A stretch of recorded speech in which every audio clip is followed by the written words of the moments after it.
वाहिगुरु जी का खालसा वाहिगुरु जी की फतेह। Punjabi audio book YouTube channel सुन रहे सारे ਸਰੋਤਿਆਂ ਨੂੰ ਮੇਰੇ ਸੁਤੰਤਰ ਕੌਰ ਵੱਲੋਂ ਪਿਆਰ ਭਰੀ ਸਤਿ ਸ਼੍ਰੀ ਅਕਾਲ। ਅੱਜ ਅਸੀਂ ਤੂਫਾਨਾਂ ਦਾ ਸ਼ਾਹ ਸਵਾਰ ਸ਼ਹੀਦ ਕਰਤਾਰ ਸਿੰਘ ਸਰਾਭਾ ਕਿਤਾਬ ਦਾ ਅਗਲਾ ਭਾਗ ਪੜ੍ਹਨ ਜਾ ਰਹੇ ਹਾਂ। ਪੰਨਾ ਨੰਬਰ 133, ਲੇਖਕ ਅਜਮੇਰ ਸਿੰਘ। ਭਾਗ 7ਵਾਂ, ਪ੍ਰਚਾਰ ਅਤੇ ਲਾਮਬੰਦੀ। ਸਰਾਭੇ ਦੀ ਬਹੁਪੱਖੀ ਪ੍ਰਤਿਭਾ ਚਮਕੀ। ਸਰਾਭਾ ਅਖਬਾਰੀ ਕਾਮਾ ਬਣਿਆ। ਅਕਤੂਬਰ 1913 ਵਿੱਚ ਸਾਨ ਫਰਾਂਸਿਸਕੋ ਦੀ ਸਟਰੀਟ ਹਿੱਲ ਨਾਮੀ ਗਲੀ ਵਿੱਚ 436 ਨੰਬਰ ਮਕਾਨ ਕਿਰਾਏ 'ਤੇ ਲੈ ਕੇ ਪਾਰਟੀ ਦਾ ਕੇਂਦਰੀ ਦਫ਼ਤਰ ਬਣਾਇਆ ਗਿਆ ਅਤੇ ਲੱਗਦੇ ਹੱਥ ਹੀ ਉੱਥੋਂ ਅਖਬਾਰ ਛਾਪਣਾ ਸ਼ੁਰੂ ਕਰ ਦਿੱਤਾ। 1 ਨਵੰਬਰ ਨੂੰ ਗਦਰ ਦਾ ਪਲੇਠਾ ਅੰਕ ਉਰਦੂ ਵਿੱਚ ਛਪਿਆ। ਥੋੜ੍ਹੇ ਚਿਰ ਬਾਅਦ 9 ਦਸੰਬਰ ਨੂੰ ਉਰਦੂ ਦੇ ਨਾਲ ਹੀ ਗਦਰ ਗੁਰਮੁਖੀ ਵਿੱਚ ਵੀ ਛਪਣਾ ਆਰੰਭ ਹੋ ਗਿਆ। ਦਫ਼ਤਰ ਅਤੇ ਅਖਬਾਰ ਦਾ ਕੰਮ ਚਲਾਉਣ ਲਈ ਕਾਬਲ ਵਰਕਰਾਂ ਦੀ ਲੋੜ ਸੀ। ਇਸ ਵਾਸਤੇ ਸਭ ਤੋਂ ਪਹਿਲਾਂ ਕਰਤਾਰ ਸਿੰਘ ਸਰਾਭਾ ਨੇ ਆਪਣੀਆਂ ਸੇਵਾਵਾਂ ਪੇਸ਼ ਕੀਤੀਆਂ। ਉਸ ਦੇ ਨਾਲ ਹੀ ਪਾਰਟੀ ਦਾ ਇੱਕ ਹੋਰ ਨਿਸ਼ਕਾਮ ਵਰਕਰ ਰਘਬੀਰ ਦਿਆਲ ਗੁਪਤਾ ਨਾਲ ਆ ਰਲਿਆ। ਸ਼ੁਰੂ ਵਿੱਚ ਇੰਨੇ ਅਮਲੇ ਨਾਲ ਹੀ ਕੰਮ ਤੋਰਿਆ ਗਿਆ। ਸਾਰਿਆਂ ਤੋਂ ਵੱਧ ਕੰਮ ਭਾਈ ਕਰਤਾਰ ਸਿੰਘ ਸਰਾਭਾ ਦੇ ਮੋਢਿਆਂ 'ਤੇ ਸੀ। ਉਹ ਸਾਰੇ ਕੰਮਕਾਰ ਦੀ ਰੀੜ੍ਹ ਦੀ ਹੱਡੀ ਸੀ। ਲਿਖਣ ਦਾ ਜ਼ਿਆਦਾ ਕੰਮ ਲਾਲਾ ਹਰਦਿਆਲ ਕਰਦਾ ਸੀ। ਉਹ ਜ਼ਿਆਦਾਤਰ ਉਰਦੂ ਵਿੱਚ ਲਿਖਦਾ ਸੀ। ਉਰਦੂ ਦੀ ਛਪਾਈ ਸਿੱਧੀ ਹੱਥ ਲਿਖਤ ਤੋਂ ਹੀ ਕੀਤੀ ਜਾਂਦੀ ਸੀ, ਜਿਸ ਦੇ ਵਾਸਤੇ ਸੁੰਦਰ ਅਤੇ ਸਾਫ਼ ਸੁਥਰੀ ਲਿਖਾਈ ਦੀ ਲੋੜ ਸੀ। ਭਾਈ ਕਰਤਾਰ ਸਿੰਘ ਸਰਾਭਾ ਹਰ ਕੰਮ ਵਿੱਚ ਸਚਿਆਰਾ ਹੋਣ ਕਰਕੇ ਉਸ ਦੀ ਲਿਖਾਈ ਖੁਸ਼ਖਤੀ, ਸੁੰਦਰ ਅਤੇ ਸੁਥਰੀ ਸੀ। ਇਸ ਕਰਕੇ ਲਾਲਾ ਹਰਦਿਆਲ ਦੀ ਸਮੁੱਚੀ ਲਿਖਤ ਦੀ ਉਰਦੂ ਵਿੱਚ ਕਿਤਾਬਤ ਕਰਤਾਰ ਸਿੰਘ ਹੀ ਕਰਦਾ ਸੀ। ਇਸ ਦੇ ਨਾਲ ਹੀ ਗੁਰਮੁਖੀ ਦੇ ਅਖਬਾਰ ਲਈ ਇਸ ਦਾ ਪੰਜਾਬੀ ਵਿੱਚ ਉਲੱਥਾ ਵੀ ਉਹੀ ਕਰਦਾ ਸੀ। ਉਰਦੂ ਤੋਂ ਪੰਜਾਬੀ ਵਿੱਚ ਉਲੱਥਾ ਕਰਨ ਵੇਲੇ ਸਰਾਭਾ ਕਈ ਵਾਰ ਲਿਖਤ ਵਿੱਚ ਹੋਰ ਮੁਤਾਬਕ ਵਾਧੇ ਅਤੇ ਅਦਲਾ ਬਦਲੀ ਵੀ ਕਰਦਾ ਸੀ। ਬਹੁਤ ਵਾਰ ਭਖੇ ਹੋਏ ਰਾਜਸੀ ਜਾਂ ਸਮਾਜੀ ਮਸਲਿਆਂ ਬਾਰੇ ਪੰਜਾਬੀ ਦੇ ਪਾਠਕਾਂ ਲਈ ਉਚੇਚੇ ਤੌਰ 'ਤੇ ਲੇਖ ਅਤੇ ਰਾਜਸੀ ਟਿੱਪਣੀਆਂ ਛਾਪੀਆਂ ਜਾਂਦੀਆਂ ਸਨ, ਜਿਹੜੀਆਂ ਜਾਂ ਤਾਂ ਭਾਈ ਕਰਤਾਰ ਸਿੰਘ ਸਰਾਭਾ ਆਪ ਲਿਖਦਾ ਸੀ ਅਤੇ ਜਾਂ ਹੋਰਨਾਂ ਕੋਲ ਲਿਖਾਇਆ ਕਰਦਾ ਸੀ। ਇਸ ਤਰ੍ਹਾਂ ਸਰਾਭਾ ਕੇਵਲ ਤਕਨੀਕੀ ਕੰਮ ਕਰਨ ਵਾਲਾ ਅਖਬਾਰੀ ਕਾਮਾ ਨਹੀਂ ਸੀ। ਉਹ ਇੱਕੋ ਵੇਲੇ ਵਰਕਰ, ਲੇਖਕ, ਪੱਤਰਕਾਰ ਅਤੇ ਸੰਪਾਦਕ ਬਹੁਤ ਕੁਝ ਸੀ। ਉਸ ਦੀ ਪ੍ਰਤਿਭਾ ਇਕਹਿਰੀ ਨਹੀਂ, ਬਹੁ ਪਸਾਰੀ ਸੀ। ਸ਼ੁਰੂ ਵਿੱਚ ਛਾਪੇ ਵਾਲੀ ਮਸ਼ੀਨ ਹੱਥ ਨਾਲ ਗੇੜਨੀ ਪੈਂਦੀ ਸੀ। ਇਹ ਕੰਮ ਭਾਈ ਕਰਤਾਰ ਸਿੰਘ ਸਰਾਭਾ ਅਤੇ ਰਘਬੀਰ ਦਿਆਲ ਗੁਪਤਾ ਨੂੰ ਹੀ ਕਰਨਾ ਪੈਂਦਾ ਸੀ। ਕਦੇ-ਕਦੇ ਲਾਲਾ ਹਰਦਿਆਲ ਵੀ ਉਹਨਾਂ ਦਾ ਹੱਥ ਵਟਾਉਂਦਾ ਸੀ। ਇਸ ਤੋਂ ਬਾਅਦ ਅਖਬਾਰਾਂ ਦੇ ਫੋਲਡਰ ਤਿਆਰ ਕੀਤੇ ਜਾਂਦੇ ਸਨ ਅਤੇ ਉਹਨਾਂ ਨੂੰ ਡਾਕ ਰਾਹੀਂ ਵੱਖ-ਵੱਖ ਥਾਵਾਂ 'ਤੇ ਭੇਜਿਆ ਜਾਂਦਾ ਸੀ। ਫੋਲਡਰਾਂ ਉੱਤੇ ਡਾਕ ਅਤੇ ਪਤੇ ਦਾ ਕੰਮ ਵੀ ਸਰਾਭਾ ਹੀ ਕਰਦਾ ਸੀ। ਉਸ ਦੇ ਨਾਲ ਹੀ ਇਹ ਤਿੰਨੋਂ ਜਣੇ ਆਪਣਾ ਖਾਣਾ ਵੀ ਆਪ ਹੀ ਬਣਾਉਂਦੇ ਸਨ। ਇਸ ਕਰਕੇ ਇੰਨੇ ਥੋੜ੍ਹੇ ਸਟਾਫ ਨਾਲ ਕੰਮ ਚਲਾਉਣਾ ਬੇਹੱਦ ਔਖਾ ਹੋ ਗਿਆ ਸੀ, ਜਿਸ ਕਰਕੇ 23 ਦਸੰਬਰ ਦੇ ਅਖਬਾਰ ਵਿੱਚ ਇਹ ਅਪੀਲ ਕੀਤੀ ਗਈ ਕਿ ਦਫ਼ਤਰ ਅਤੇ ਅਖਬਾਰ ਦਾ ਕੰਮ ਚਲਾਉਣ ਲਈ ਹੋਰ ਸੇਵਕਾਂ ਦੀ ਲੋੜ ਹੈ। ਇਸ ਅਪੀਲ ਦਾ ਹੁੰਗਾਰਾ ਭਰਦਿਆਂ ਭਾਈ ਅਮਰ ਸਿੰਘ ਨਵਾਂਸ਼ਹਿਰ ਨੇ ਆਪਣੀਆਂ ਸੇਵਾਵਾਂ ਅਰਪਣ ਕਰ ਦਿੱਤੀਆਂ। ਇਸੇ ਦੌਰਾਨ ਪਾਰਟੀ ਨੇ ਲਾਲਾ ਹਰਦਿਆਲ ਦੀ ਨਿੱਜੀ ਸੁਰੱਖਿਆ ਲਈ ਬ੍ਰਿਡਲਵੀਲ ਤੋਂ ਭਾਈ ਹਰਨਾਮ ਸਿੰਘ ਨੂੰ ਸਾਨ ਫਰਾਂਸਿਸਕੋ ਭੇਜ ਦਿੱਤਾ, ਪਰ ਲਾਲੇ ਦੀ ਸੁਰੱਖਿਆ ਦੇ ਨਾਲ ਹੀ ਉਹ ਅਖਬਾਰ ਦੇ ਕੰਮ ਵਿੱਚ ਵੀ ਹੱਥ ਵਟਾਉਣ ਲੱਗ ਪਿਆ ਸੀ। ਇਸ ਤਰ੍ਹਾਂ ਵਰਕਰਾਂ ਦੀ ਸੰਖਿਆ ਲਗਾਤਾਰ ਵੱਧਦੀ ਗਈ।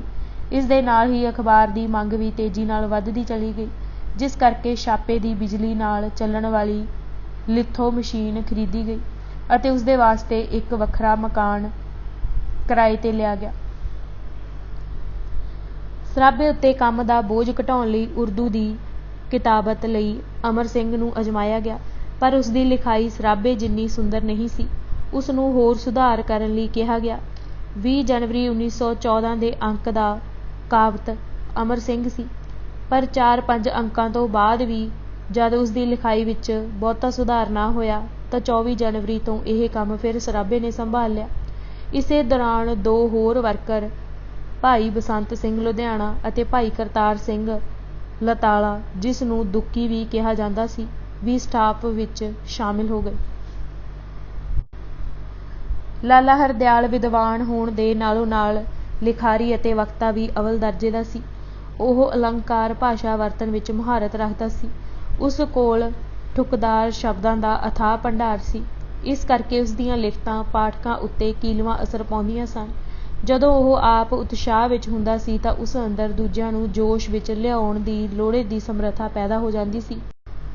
ਇਹ ਸੱਚਾਈ ਲਹਿਰ ਦੇ ਆਗੂਆਂ, ਵਰਕਰਾਂ ਅਤੇ ਹਮਦਰਦਾਂ ਤੋਂ ਲੈ ਕੇ ਇਸ ਦੇ ਦੁਸ਼ਮਣਾਂ ਨੇ ਵੀ ਪ੍ਰਵਾਨ ਕੀਤੀ ਹੈ ਕਿ ਗਦਰ ਅਖਬਾਰ ਨੇ ਦਿਨਾਂ ਅੰਦਰ ਹੀ ਲੋਕਾਂ ਦੇ ਦਿਲਾਂ ਅੰਦਰ ਵਿਸ਼ੇਸ਼ ਥਾਂ ਬਣਾ ਲਈ ਸੀ। ਇਸ ਅੰਦਰ ਲੇਖਾਂ, ਅਖਬਾਰਾਂ ਅਤੇ ਰਿਪੋਰਟਾਂ ਤੋਂ ਇਲਾਵਾ ਵੱਡੀ ਗਿਣਤੀ ਵਿੱਚ ਜੋਸ਼ ਉਪਜਾਊ ਕਵਿਤਾਵਾਂ ਛਪਦੀਆਂ ਸਨ, ਜਿਨ੍ਹਾਂ ਦਾ ਪਾਠਕਾਂ ਦੇ ਮਨਾਂ ਉੱਤੇ ਅਸਰ ਲੇਖਾਂ ਨਾਲੋਂ ਵੀ ਵੱਧ ਪੈਂਦਾ ਸੀ। ਇਹ ਕਵਿਤਾਵਾਂ ਅਕਸਰ ਹੀ ਸੰਗਤ ਰੂਪੀ ਖਾਸ ਕਰਕੇ ਗੁਰਦੁਆਰਿਆਂ ਵਿੱਚ ਪੜ੍ਹ ਕੇ ਸੁਣਾਈਆਂ ਅਤੇ ਗਾਈਆਂ ਜਾਂਦੀਆਂ ਸਨ।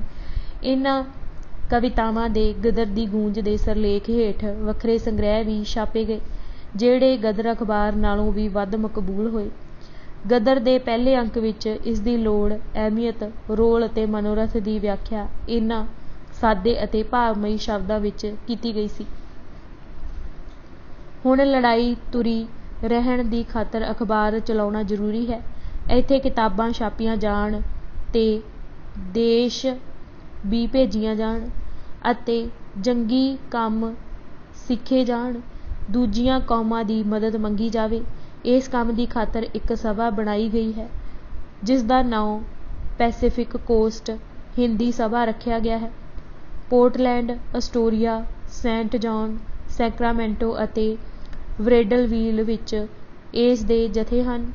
ਦੇਸ਼ ਭਗਤਾਂ ਨੇ ਰੁਪਿਆ ਦਿੱਤਾ ਹੈ। ਸਾਨ ਫਰਾਂਸਿਸਕੋ ਵਿੱਚ ਜੁਗਾਂਤਰ ਆਸ਼ਰਮ ਬਣਾਇਆ ਹੈ। ਇਸ ਆਸ਼ਰਮ ਵਿੱਚ ਅਖਬਾਰ ਛਪਦਾ ਹੈ, ਕਿਤਾਬਾਂ ਵੀ ਛਪਣਗੀਆਂ। ਜਵਾਨ ਪ੍ਰਚਾਰਕ ਤਿਆਰ ਕੀਤੇ ਜਾਂਦੇ ਹਨ ਅਤੇ ਗਦਰ ਦੀ ਤਿਆਰੀ ਦਾ ਕੰਮ ਆਰੰਭ ਦਿੱਤਾ ਹੈ। ਇਹ ਜਿਹੇ ਆਸ਼ਰਮ ਫਰਾਂਸ, ਜਰਮਨੀ ਅਤੇ ਹੋਰ ਮੁਲਕਾਂ ਵਿੱਚ ਬਣਾਏ ਜਾਣਗੇ।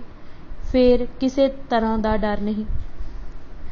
ਇਹ ਆਸ਼ਰਮ ਨਹੀਂ ਹੈ, ਕਿਲ੍ਹਾ ਹੈ, ਜਿਸ ਤੋਂ ਅੰਗਰੇਜ਼ੀ ਰਾਜ ਪਰ ਗੋਲੀਬਾਰੀ ਸ਼ੁਰੂ ਕੀਤੀ ਗਈ। ਇਹ ਅਖਬਾਰ ਨਹੀਂ, ਤੋਪ ਹੈ, ਜਿਸ ਤੋਂ ਕੋਈ ਜ਼ਾਲਮ ਬਚ ਕੇ ਨਹੀਂ ਜਾਵੇਗਾ। ਇਹ ਅਖਬਾਰ ਸਿਆਹੀ ਨਾਲ ਛਪਦੇ ਹੈ, ਪਰ ਜਿਗਰ ਦੇ ਖੂਨ ਨਾਲ ਲਿਖਿਆ ਜਾਂਦਾ ਹੈ। ਇਸ ਵਿੱਚ ਮਾਮੂਲੀ ਲਿਖਤ ਨਹੀਂ, ਇਹ ਸੰਤਾਂ ਅਤੇ ਸੂਰਬੀਰਾਂ ਦੀ ਬਾਣੀ ਹੈ, ਜਿਹੜੀ ਭਾਈਆਂ ਨੂੰ ਜਗਾਊਗੀ। ਇਹ ਪ੍ਰੇਮੀ ਸੁਨੇਹਾ ਹਜ਼ਾਰਾਂ ਮੀਲ ਸਮੁੰਦਰ ਪਾਰ ਜਾ ਕੇ ਦਿਲਾਂ ਤੇ ਅਸਰ ਕਰੇਗਾ। ਇਹ ਸ਼ਬਦ ਚਿੜੀਆਂ ਨੂੰ ਬਾਜ਼ ਬਣਾਊਗਾ ਅਤੇ ਲੋਭ, ਮੋਹ, ਹੰਕਾਰ, ਮੂਰਖਤਾ ਅਤੇ ਡਰ ਨੂੰ ਦੂਰ ਕਰਕੇ ਦੇਸ਼ ਨੂੰ ਗਦਰ ਦੀ ਖਾਤਰ ਤਿਆਰ ਕਰੂਗਾ, ਜਿਹੜਾ ਮਹਾਯੁੱਧ ਹੋਵੇਗਾ। ਇਸ ਅਖਬਾਰ ਦਾ ਕੰਮ ਪ੍ਰੇਮ ਨਾਲ ਹੁੰਦਾ ਹੈ। ਲਿਖਣਾ, ਛਾਪਣਾ, ਭੇਜਣ ਸਭ ਕੰਮ ਪ੍ਰੇਮੀ ਲੋਕ ਕਰਦੇ ਹਨ। ਕਿਸੇ ਨੂੰ ਮਜ਼ਦੂਰੀ ਨਹੀਂ ਦਿੱਤੀ ਜਾਂਦੀ। ਇਸ ਤਰ੍ਹਾਂ ਸੰਜਮ ਦੇ ਨਾਲ ਕੰਮ ਚੱਲ ਸਕਦਾ ਹੈ। ਆਪਣਾ ਛਾਪਾ ਖਰੀਦ ਲਿਆ ਹੈ। ਹਿੰਦੁਸਤਾਨ ਵਿੱਚ ਕਈ ਲੱਖ ਉਰਦੂ ਅਤੇ ਗੁਰਮੁਖੀ ਪੜ੍ਹਨ ਵਾਲੇ ਹਨ। ਥੋੜ੍ਹੇ ਅਖਬਾਰਾਂ ਨਾਲ ਕੁਝ ਨਹੀਂ ਬਣ ਸਕਦਾ। ਸਾਨੂੰ ਲੱਖਾਂ ਅਖਬਾਰ ਦੇਸ਼ ਭੇਜਣੇ ਚਾਹੀਦੇ ਹਨ। ਜੇ ਥੋੜ੍ਹਾ ਚਿਰ ਅਖਬਾਰ ਚੱਲ ਕੇ ਬੰਦ ਹੋ ਗਿਆ ਤਾਂ ਅੰਗਰੇਜ਼ ਖੁਸ਼ੀ ਮਨਾਉਣਗੇ। ਸਾਨੂੰ ਅਖਬਾਰ ਦੀ ਹਰ ਤਰ੍ਹਾਂ ਮਦਦ ਕਰਨੀ ਚਾਹੀਦੀ ਹੈ। ਆਓ ਪਿਆਰਿਓ, ਵੇਲਾ ਬੀਤਦਾ ਜਾਂਦਾ ਹੈ। ਦੇਸ਼ ਵਿੱਚ ਜ਼ੁਲਮ ਦੀ ਹੱਦ ਹੋ ਗਈ ਹੈ। ਸਾਰੀ ਦੁਨੀਆ ਤੁਹਾਡਾ ਮੂੰਹ ਦੇਖ ਰਹੀ ਹੈ ਕਿ ਕਦ ਇਹ ਸ਼ੇਰ ਉੱਠਣ ਅਤੇ ਕਦ ਅੰਗਰੇਜ਼ਾਂ ਦਾ ਸਤਿਆਨਾਸ਼ ਕਰਨ। ਤਨ, ਮਨ, ਧਨ ਸੇ ਵਤਨ ਦੀ ਸੇਵਾ ਕਰੋ। ਸਾਰਿਆਂ ਨੂੰ ਗਦਰ ਦੀ ਖਾਤਰ ਤਿਆਰ ਕਰ ਲਵੋ। ਕਿਸੇ ਦਿਨ ਕਲਮ ਦੇ ਥਾਂ ਬੰਦੂਕ ਅਤੇ ਸਿਆਹੀ ਦੀ ਥਾਂ ਲਹੂ ਨਾਲ ਕੰਮ ਹੋਵੇਗਾ। ਇਸ ਗਦਰ ਦੀ ਖਾਤਰ ਪ੍ਰਾਰਥਨਾ ਕਰੋ। ਗੱਲ ਕਰੋ ਤਾਂ ਗਦਰ ਦੀ, ਸੁਪਨਾ ਦੇਖੋ ਤਾਂ ਗਦਰ ਦਾ, ਧਨ ਕਮਾਓ ਤਾਂ ਗਦਰ ਦੀ ਖਾਤਰ, ਅੰਨ ਖਾਓ ਤਾਂ ਗਦਰ ਦੀ ਖਾਤਰ। ਬਸ ਗਦਰ ਦੇ ਸਿਪਾਹੀ ਬਣ ਜਾਓ। ਅਖਬਾਰ ਉੱਤੇ ਸੰਪਾਦਕ ਦਾ ਨਾਂ ਨਹੀਂ ਸੀ ਦਿੱਤਾ ਜਾਂਦਾ। ਲੇਖਕਾਂ ਦੇ ਨਾਂ ਵੀ ਨਹੀਂ ਸੀ ਹੁੰਦੇ। ਜ਼ਿਆਦਾਤਰ ਤਖੱਲਸ ਜਾਂ ਸੰਕੇਤਕ ਨਾਂ ਹੀ ਵਰਤੇ ਜਾਂਦੇ ਸਨ, ਜਿਵੇਂ ਦੁਖੀਆ, ਪ੍ਰੀਤਮ, ਫਕੀਰ, ਪੰਜਾਬੀ ਸਿੰਘ, ਸੇਵਕ, ਬਾਗੀ, ਜਾਚਕ, ਆਜ਼ਾਦ, ਨਿਧੜਕ ਆਦਿ ਆਦਿ। ਇਸ ਤੋਂ ਗਦਰ ਪਾਰਟੀ ਦੇ ਬਾਨੀਆਂ ਦਾ ਜਥੇਬੰਦੀ ਅਤੇ ਲਹਿਰ ਬਾਰੇ ਰਵਾਇਤ ਨਾਲੋਂ ਵੱਖਰਾ ਨਜ਼ਰੀਆ ਅਤੇ ਉਨ੍ਹਾਂ ਦਾ ਵਿਲੱਖਣ ਆਤਮ ਗੁਣ ਪ੍ਰਗਟ ਹੁੰਦਾ ਹੈ ਕਿ ਉਨ੍ਹਾਂ ਅੰਦਰ ਨਿੱਜ ਪ੍ਰਸਤੀ ਦੀ ਥਾਂ ਸਮੂਹਿਕ ਸਪਿਰਿਟ ਕਿੰਨੀ ਪ੍ਰਬਲ ਸੀ। ਅਤੇ ਉਹ ਕਿਸੇ ਵਿਅਕਤੀ ਵਿਸ਼ੇਸ਼ ਦੀ ਜਗ੍ਹਾ ਸਮੂਹਿਕ ਲੀਡਰਸ਼ਿਪ ਉਸਾਰਨ ਅਤੇ ਉਭਾਰਨ ਬਾਰੇ ਕਿੰਨੇ ਸੁਚੇਤ ਅਤੇ ਦ੍ਰਿੜਚਿਤ ਸਨ। ਉਹ ਪਾਠਕਾਂ ਨੂੰ ਵਿਅਕਤੀਆਂ ਦੀ ਬਜਾਏ ਵਿਚਾਰਾਂ ਨਾਲ ਜੋੜਨ ਦੀ ਸਮਝ ਰੱਖਦੇ ਸਨ। ਬਾਬਾ ਸੋਹਣ ਸਿੰਘ ਭਕਨਾ ਨੇ ਗਦਰ ਅਖਬਾਰ ਅਤੇ ਇਸ ਦੇ ਕੰਮ ਕਰਨ ਵਾਲੇ ਵਰਕਰਾਂ ਦੀ ਵਡਿਆਈ ਇਹਨਾਂ ਸ਼ਬਦਾਂ ਵਿੱਚ ਕੀਤੀ ਹੈ। ਗਦਰ ਅਖਬਾਰ ਇੱਕ ਜਾਦੂ ਸੀ। ਇਸ ਅਖਬਾਰ ਨੇ ਲੋਕਾਂ ਪਰ ਜਾਦੂ ਦਾ ਅਸਰ ਕੀਤਾ, ਕਿਉਂ ਜੋ ਇਸ ਵੇਰ ਸਾਫ਼ ਅਤੇ ਸਿੱਧੇ ਸ਼ਬਦਾਂ ਵਿੱਚ ਅੰਗਰੇਜ਼ੀ ਗੌਰਮੈਂਟ ਦੀ ਗੁਲਾਮੀ ਵਿਰੁੱਧ ਜੰਗ ਛੇੜੀ ਗਈ ਸੀ। ਜੰਗ ਵੀ ਉਹ ਜਿਸ ਨੂੰ ਸ਼ੁਰੂ ਕਰਨ ਦੇ ਅਮਰੀਕਨ ਅਤੇ ਕੈਨੇਡੀਅਨ ਹਿੰਦੀ ਚਾਹਵਾਨ ਸਨ। ਕੋਈ ਕੰਮ ਕਰਨ ਵਾਲਾ ਦੇਸ਼ ਭਗਤ ਤਨਖਾਹ ਨਹੀਂ ਲੈਂਦਾ ਸੀ। ਸਾਰੇ ਆਪਣਾ ਧਰਮ ਸਮਝ ਕੇ ਮੁਫਤ ਕੰਮ ਕਰਦੇ ਸਨ। ਰਾਮਚੰਦਰ ਨੂੰ ਛੱਡ ਕੇ ਬਾਕੀ ਜਿੰਨੇ ਵੀ ਦੇਸ਼ ਭਗਤ ਦਫ਼ਤਰ ਅਤੇ ਪ੍ਰੈਸ ਵਿੱਚ ਕੰਮ ਕਰਦੇ ਸਨ, ਉਹ ਸਾਰੇ ਹੀ ਸੱਚੇ ਅਰਥਾਂ ਵਿੱਚ ਤਿਆਗ ਦੀਆਂ ਮੂਰਤਾਂ ਸਨ। ਆਲੂ ਅਤੇ ਗੰਢੇ ਆਮ ਤੌਰ 'ਤੇ ਭਾਈ ਜਵਾਲਾ ਸਿੰਘ ਅਤੇ ਬਾਬਾ ਵਿਸਾਖਾ ਸਿੰਘ ਹੋਰਾਂ ਦੇ ਫਾਰਮ ਤੋਂ ਆ ਜਾਂਦੇ ਸਨ। ਸਿਰਫ ਡਬਲ ਰੋਟੀ ਬਜ਼ਾਰੋਂ ਖਰੀਦਣੀ ਪੈਂਦੀ ਸੀ। ਜਦ ਤੱਕ ਉਹਨਾਂ ਕੋਲ ਆਪਣਾ ਹੱਥੀਂ ਕਮਾਇਆ ਹੋਇਆ ਪੈਸਾ ਰਿਹਾ, ਉਨਾ ਚਿਰ ਉਹ ਆਪਣਾ ਪੈਸਾ ਖਰਚ ਕੇ ਦਫ਼ਤਰ ਅਤੇ ਅਖਬਾਰ ਦਾ ਕੰਮ ਕਰਦੇ ਰਹੇ। ਪਾਰਟੀ ਦੇ ਫੰਡ ਵਿੱਚੋਂ ਕਿਸੇ ਨੇ ਧੇਲਾ ਵੀ ਨਹੀਂ ਸੀ ਖਰਚਿਆ। ਜਦੋਂ ਉਹਨਾਂ ਦੇ ਸਾਰੇ ਪੈਸੇ ਖਰਚ ਹੋ ਗਏ ਤਾਂ ਉਹਨਾਂ ਨੇ ਕੁਝ ਸਮੇਂ ਲਈ ਬਾਹਰ ਜਾ ਕੇ ਪੈਸੇ ਕਮਾਉਣ ਵਾਸਤੇ ਛੁੱਟੀ ਮੰਗੀ, ਪਰ ਪਾਰਟੀ ਨੇ ਕਿਸੇ ਵੀ ਦੇਸ਼ ਭਗਤ ਨੂੰ ਪੈਸੇ ਕਮਾਉਣ ਲਈ ਪਾਰਟੀ ਦਾ ਕੰਮ ਛੱਡ ਕੇ ਜਾਣ ਦੀ ਆਗਿਆ ਨਾ ਦਿੱਤੀ। ਉਹਨਾਂ ਸਾਰਿਆਂ ਨੇ ਪਾਰਟੀ ਦਾ ਇਹ ਹੁਕਮ ਸਿਰ ਮੱਥੇ ਕਬੂਲ ਕਰ ਲਿਆ ਅਤੇ ਰੁੱਖੀ ਮਿੱਸੀ ਰੋਟੀ ਖਾ ਕੇ ਗੁਜ਼ਾਰਾ ਕਰਦੇ ਰਹੇ। ਆਪਣਾ ਨਿੱਜ ਦਾ ਕੰਮ ਕਰਦੇ ਹੋਏ ਜੋ ਦੇਸ਼ ਭਗਤ ਮਾਸ, ਆਂਡਾ ਅਤੇ ਮੱਖਣ ਤੋਂ ਬਿਨਾਂ ਇੱਕ ਦਿਨ ਨਹੀਂ ਸੀ ਰਹਿ ਸਕਦੇ, ਹੁਣ ਉਹ ਸੁੱਕੀ ਰੋਟੀ ਅਤੇ ਬੇਸੁਆਦਲੇ ਆਲੂ ਹੀ ਬੜੇ ਸ਼ੌਕ ਨਾਲ ਖਾਂਦੇ ਸਨ, ਕਿਉਂ ਜੋ ਉਹਨਾਂ ਨੂੰ ਹੁਣ ਆਪਣੇ ਦੇਸ਼ ਦੀ ਗਰੀਬੀ ਅਤੇ ਕੌਮੀ ਲੋੜਾਂ ਦਾ ਪੂਰਾ ਗਿਆਨ ਹੋ ਚੁੱਕਾ ਸੀ। ਕਈ ਵੇਰੀ ਇੱਕ ਪੈਸਾ ਖਰਚਣ ਬਾਰੇ ਵੀ ਅਸੀਂ ਲੋਕ ਕਈ ਘੰਟੇ ਸੋਚਿਆ ਕਰਦੇ ਸੀ ਕਿ ਖਰਚੀਏ ਕਿ ਨਾ। ਪੰਜਾਬੀ ਅਖਬਾਰ ਦੇ ਪਹਿਲੇ ਸਫ਼ੇ ਦੇ ਬਿਲਕੁਲ ਉੱਪਰ ਸਰਵਰਕ ਉੱਤੇ ਗੁਰੂ ਨਾਨਕ ਦੇਵ ਜੀ ਦਾ ਇਹ ਪਵਿੱਤਰ ਵਾਕ ਛਪਿਆ ਹੁੰਦਾ ਸੀ, ਜਿਉਂ ਤੋਂ ਪ੍ਰੇਮ ਮਿਲਣ ਕਾ ਚਾਓ, ਸਿਰ ਧਰ ਤਲੀ ਗਲੀ ਮੇਰੀ ਆਓ। ਪਹਿਲੇ ਕੁਝ ਅੰਕਾਂ ਵਿੱਚ ਸੰਪਾਦਕ ਦੀ ਅਣਜਾਣਤਾ ਕਰਕੇ ਜਿਉਂ ਤੋਂ ਦੀ ਥਾਂ ਗਲਤੀ ਨਾਲ ਜੇ ਚਿੱਤ ਛਪਦਾ ਰਿਹਾ, ਪਰ ਬਾਅਦ ਵਿੱਚ ਇਸ ਗਲਤੀ ਦੀ ਸੋਧ ਕਰ ਦਿੱਤੀ ਗਈ ਸੀ। ਜਿੰਨਾ ਚਿਰ ਅਖਬਾਰ ਕਰਤਾਰ ਸਿੰਘ ਸਰਾਭਾ ਦੀ ਦੇਖ ਰੇਖ ਹੇਠ ਛਪਦਾ ਰਿਹਾ, ਉਨਾ ਚਿਰ ਇਸ ਦੇ ਸਰਵਰਕ ਵਿੱਚ ਕੋਈ ਤਬਦੀਲੀ ਨਹੀਂ ਕੀਤੀ ਗਈ ਸੀ। ਪਰ ਬਾਅਦ ਵਿੱਚ ਜਾ ਕੇ ਜਦੋਂ ਸਰਾਭੇ ਨੇ ਅਖਬਾਰ ਦੇ ਕੰਮ ਛੱਡ ਕੇ ਜਥੇਬੰਦੀ ਦੀਆਂ ਹੋਰ ਵਧੇਰੇ ਅਹਿਮ ਜ਼ਿੰਮੇਵਾਰੀਆਂ ਓਟ ਲਈਆਂ ਅਤੇ ਲਾਲਾ ਹਰਦਿਆਲ ਦੇ ਅਮਰੀਕਾ ਤੋਂ ਚਲੇ ਜਾਣ ਉਪਰੰਤ ਉਸ ਦੀ ਥਾਂ ਨਵੀਂ ਸੰਪਾਦਕੀ ਟੀਮ, ਜਿਸ ਵਿੱਚ ਭਾਈ ਹਰਨਾਮ ਸਿੰਘ, ਕੋਟਲਾ ਨੌਧ ਸਿੰਘ, ਰਾਮਚੰਦਰ ਅਤੇ ਭਾਈ ਭਗਵਾਨ ਸਿੰਘ ਪ੍ਰੀਤਮ ਆਦਿ ਸ਼ਾਮਿਲ ਸਨ, ਨੇ ਅਖਬਾਰ ਦਾ ਕੰਮ ਸੰਭਾਲ ਲਿਆ ਸੀ, ਤਾਂ ਅਖਬਾਰ ਦਾ ਨਾਂ ਹਿੰਦੁਸਤਾਨ ਗਦਰ ਕਰ ਦਿੱਤਾ ਗਿਆ। ਸਰਵਰਕ ਉੱਤੋਂ ਗੁਰਬਾਣੀ ਦੀ ਸਤਰ ਹਟਾ ਦਿੱਤੀ ਗਈ ਅਤੇ ਉੱਪਰ ਦੋਵੇਂ ਪਾਸੇ ਬੰਦੇ ਮਾਤਰਮ ਮੋਟਾ ਕਰਕੇ ਲਿਖਿਆ ਜਾਣ ਲੱਗਾ। ਹੋਰ ਪਿੱਛੋਂ ਜਾ ਕੇ ਜਦੋਂ ਸਾਰੇ ਪ੍ਰਮੁੱਖ ਆਗੂਆਂ ਨੇ ਬਗਾਵਤ ਕਰਨ ਲਈ ਭਾਰਤ, ਬਰਮਾ, ਜਾਪਾਨ ਅਤੇ ਪੂਰਬੀ ਟਾਪੂਆਂ ਨੂੰ ਚਾਲੇ ਪਾ ਦਿੱਤੇ, ਤਾਂ ਰਾਮਚੰਦਰ ਨੇ ਮਨਮਾਨੀਆਂ ਕਰਨੀਆਂ ਸ਼ੁਰੂ ਕਰ ਦਿੱਤੀਆਂ ਅਤੇ ਅਖਬਾਰ ਦੇ ਸਰਵਰਕ ਉੱਤੇ ਖੁੱਲ੍ਹੇਆਮ ਹਿੰਦੂ ਚਿੰਨ੍ਹਾਂ ਦਾ ਪ੍ਰਦਰਸ਼ਨ ਸ਼ੁਰੂ ਕਰ ਦਿੱਤਾ ਗਿਆ। ਸਿੱਖ ਮਸਲਿਆਂ ਦੀ ਪ੍ਰਧਾਨਤਾ। ਪਰਚੇ ਅੰਦਰ ਭਾਰਤ ਦੇ ਲੋਕਾਂ ਦੀ ਰਾਜਸੀ ਦੁਰਦਸ਼ਾ, ਆਰਥਿਕ ਲੁੱਟ-ਖਸੁੱਟ, ਅੰਗਰੇਜ਼ੀ ਹਕੂਮਤ ਦੇ ਜ਼ੁਲਮ, ਗੁਲਾਮੀ ਦੀ ਜਲਾਲਤ, ਸੱਭਿਆਚਾਰਕ ਚੁਣੌਤੀਆਂ, ਸਮਾਜੀ ਦੁਖੜੇ ਆਦਿ ਵੱਖ-ਵੱਖ ਤਰ੍ਹਾਂ ਦੇ ਵਿਸ਼ਿਆਂ ਬਾਰੇ ਭਾਵਪੂਰਤ ਟਿੱਪਣੀਆਂ ਕੀਤੀਆਂ ਜਾਂਦੀਆਂ ਸਨ, ਜਿਨ੍ਹਾਂ ਦਾ ਮੰਤਵ ਪਾਠਕਾਂ ਨੂੰ ਰਾਜਸੀ ਤੌਰ 'ਤੇ ਜਾਗਰੂਕ ਕਰਨਾ ਅਤੇ ਉਨ੍ਹਾਂ ਦੇ ਮਨਾਂ ਅੰਦਰ ਅੰਗਰੇਜ਼ੀ ਹਕੂਮਤ ਦੇ ਵਿਰੁੱਧ ਰੋਹ ਪੈਦਾ ਕਰਨਾ ਸੀ। ਗੁਲਾਮੀ, ਗਲਬਾ, ਆਰਥਿਕ ਲੁੱਟ-ਖਸੁੱਟ ਅਤੇ ਹਕੂਮਤੀ ਜ਼ੁਲਮਾਂ ਅਤੇ ਅਤਿਆਚਾਰਾਂ ਬਾਰੇ ਕੇਵਲ ਖਿਆਲੀ ਪ੍ਰੋਪੋਗੰਡਾ ਲੋਕਾਂ ਨੂੰ ਜਾਗਰੂਕ ਕਰਨ ਅਤੇ ਲੜਨ ਲਈ ਪ੍ਰੇਰਿਤ ਕਰਨ ਵਿੱਚ ਸਹਾਈ ਨਹੀਂ ਹੋ ਸਕਦਾ। ਇਹਨਾਂ ਅਲਾਮਤਾਂ ਵਿਰੁੱਧ ਲੋਕਾਂ ਦੇ ਦਿਲਾਂ ਅੰਦਰ ਰੋਹ ਅਤੇ ਜੋਸ਼ ਉਪਜਾਉਣ ਲਈ ਇਹਨਾਂ ਦੇ ਠੋਸ ਇਜ਼ਹਾਰਾਂ ਦਾ ਪ੍ਰਭਾਵਸ਼ਾਲੀ ਤਰੀਕੇ ਨਾਲ ਵਰਣਨ ਕਰਨਾ ਜ਼ਰੂਰੀ ਹੁੰਦਾ ਹੈ। ਲੀਡਰਸ਼ਿਪ ਦੀ ਕਾਬਲੀਅਤ ਇਸ ਤੋਂ ਹੀ ਪਰਖੀ ਜਾਂਦੀ ਹੈ।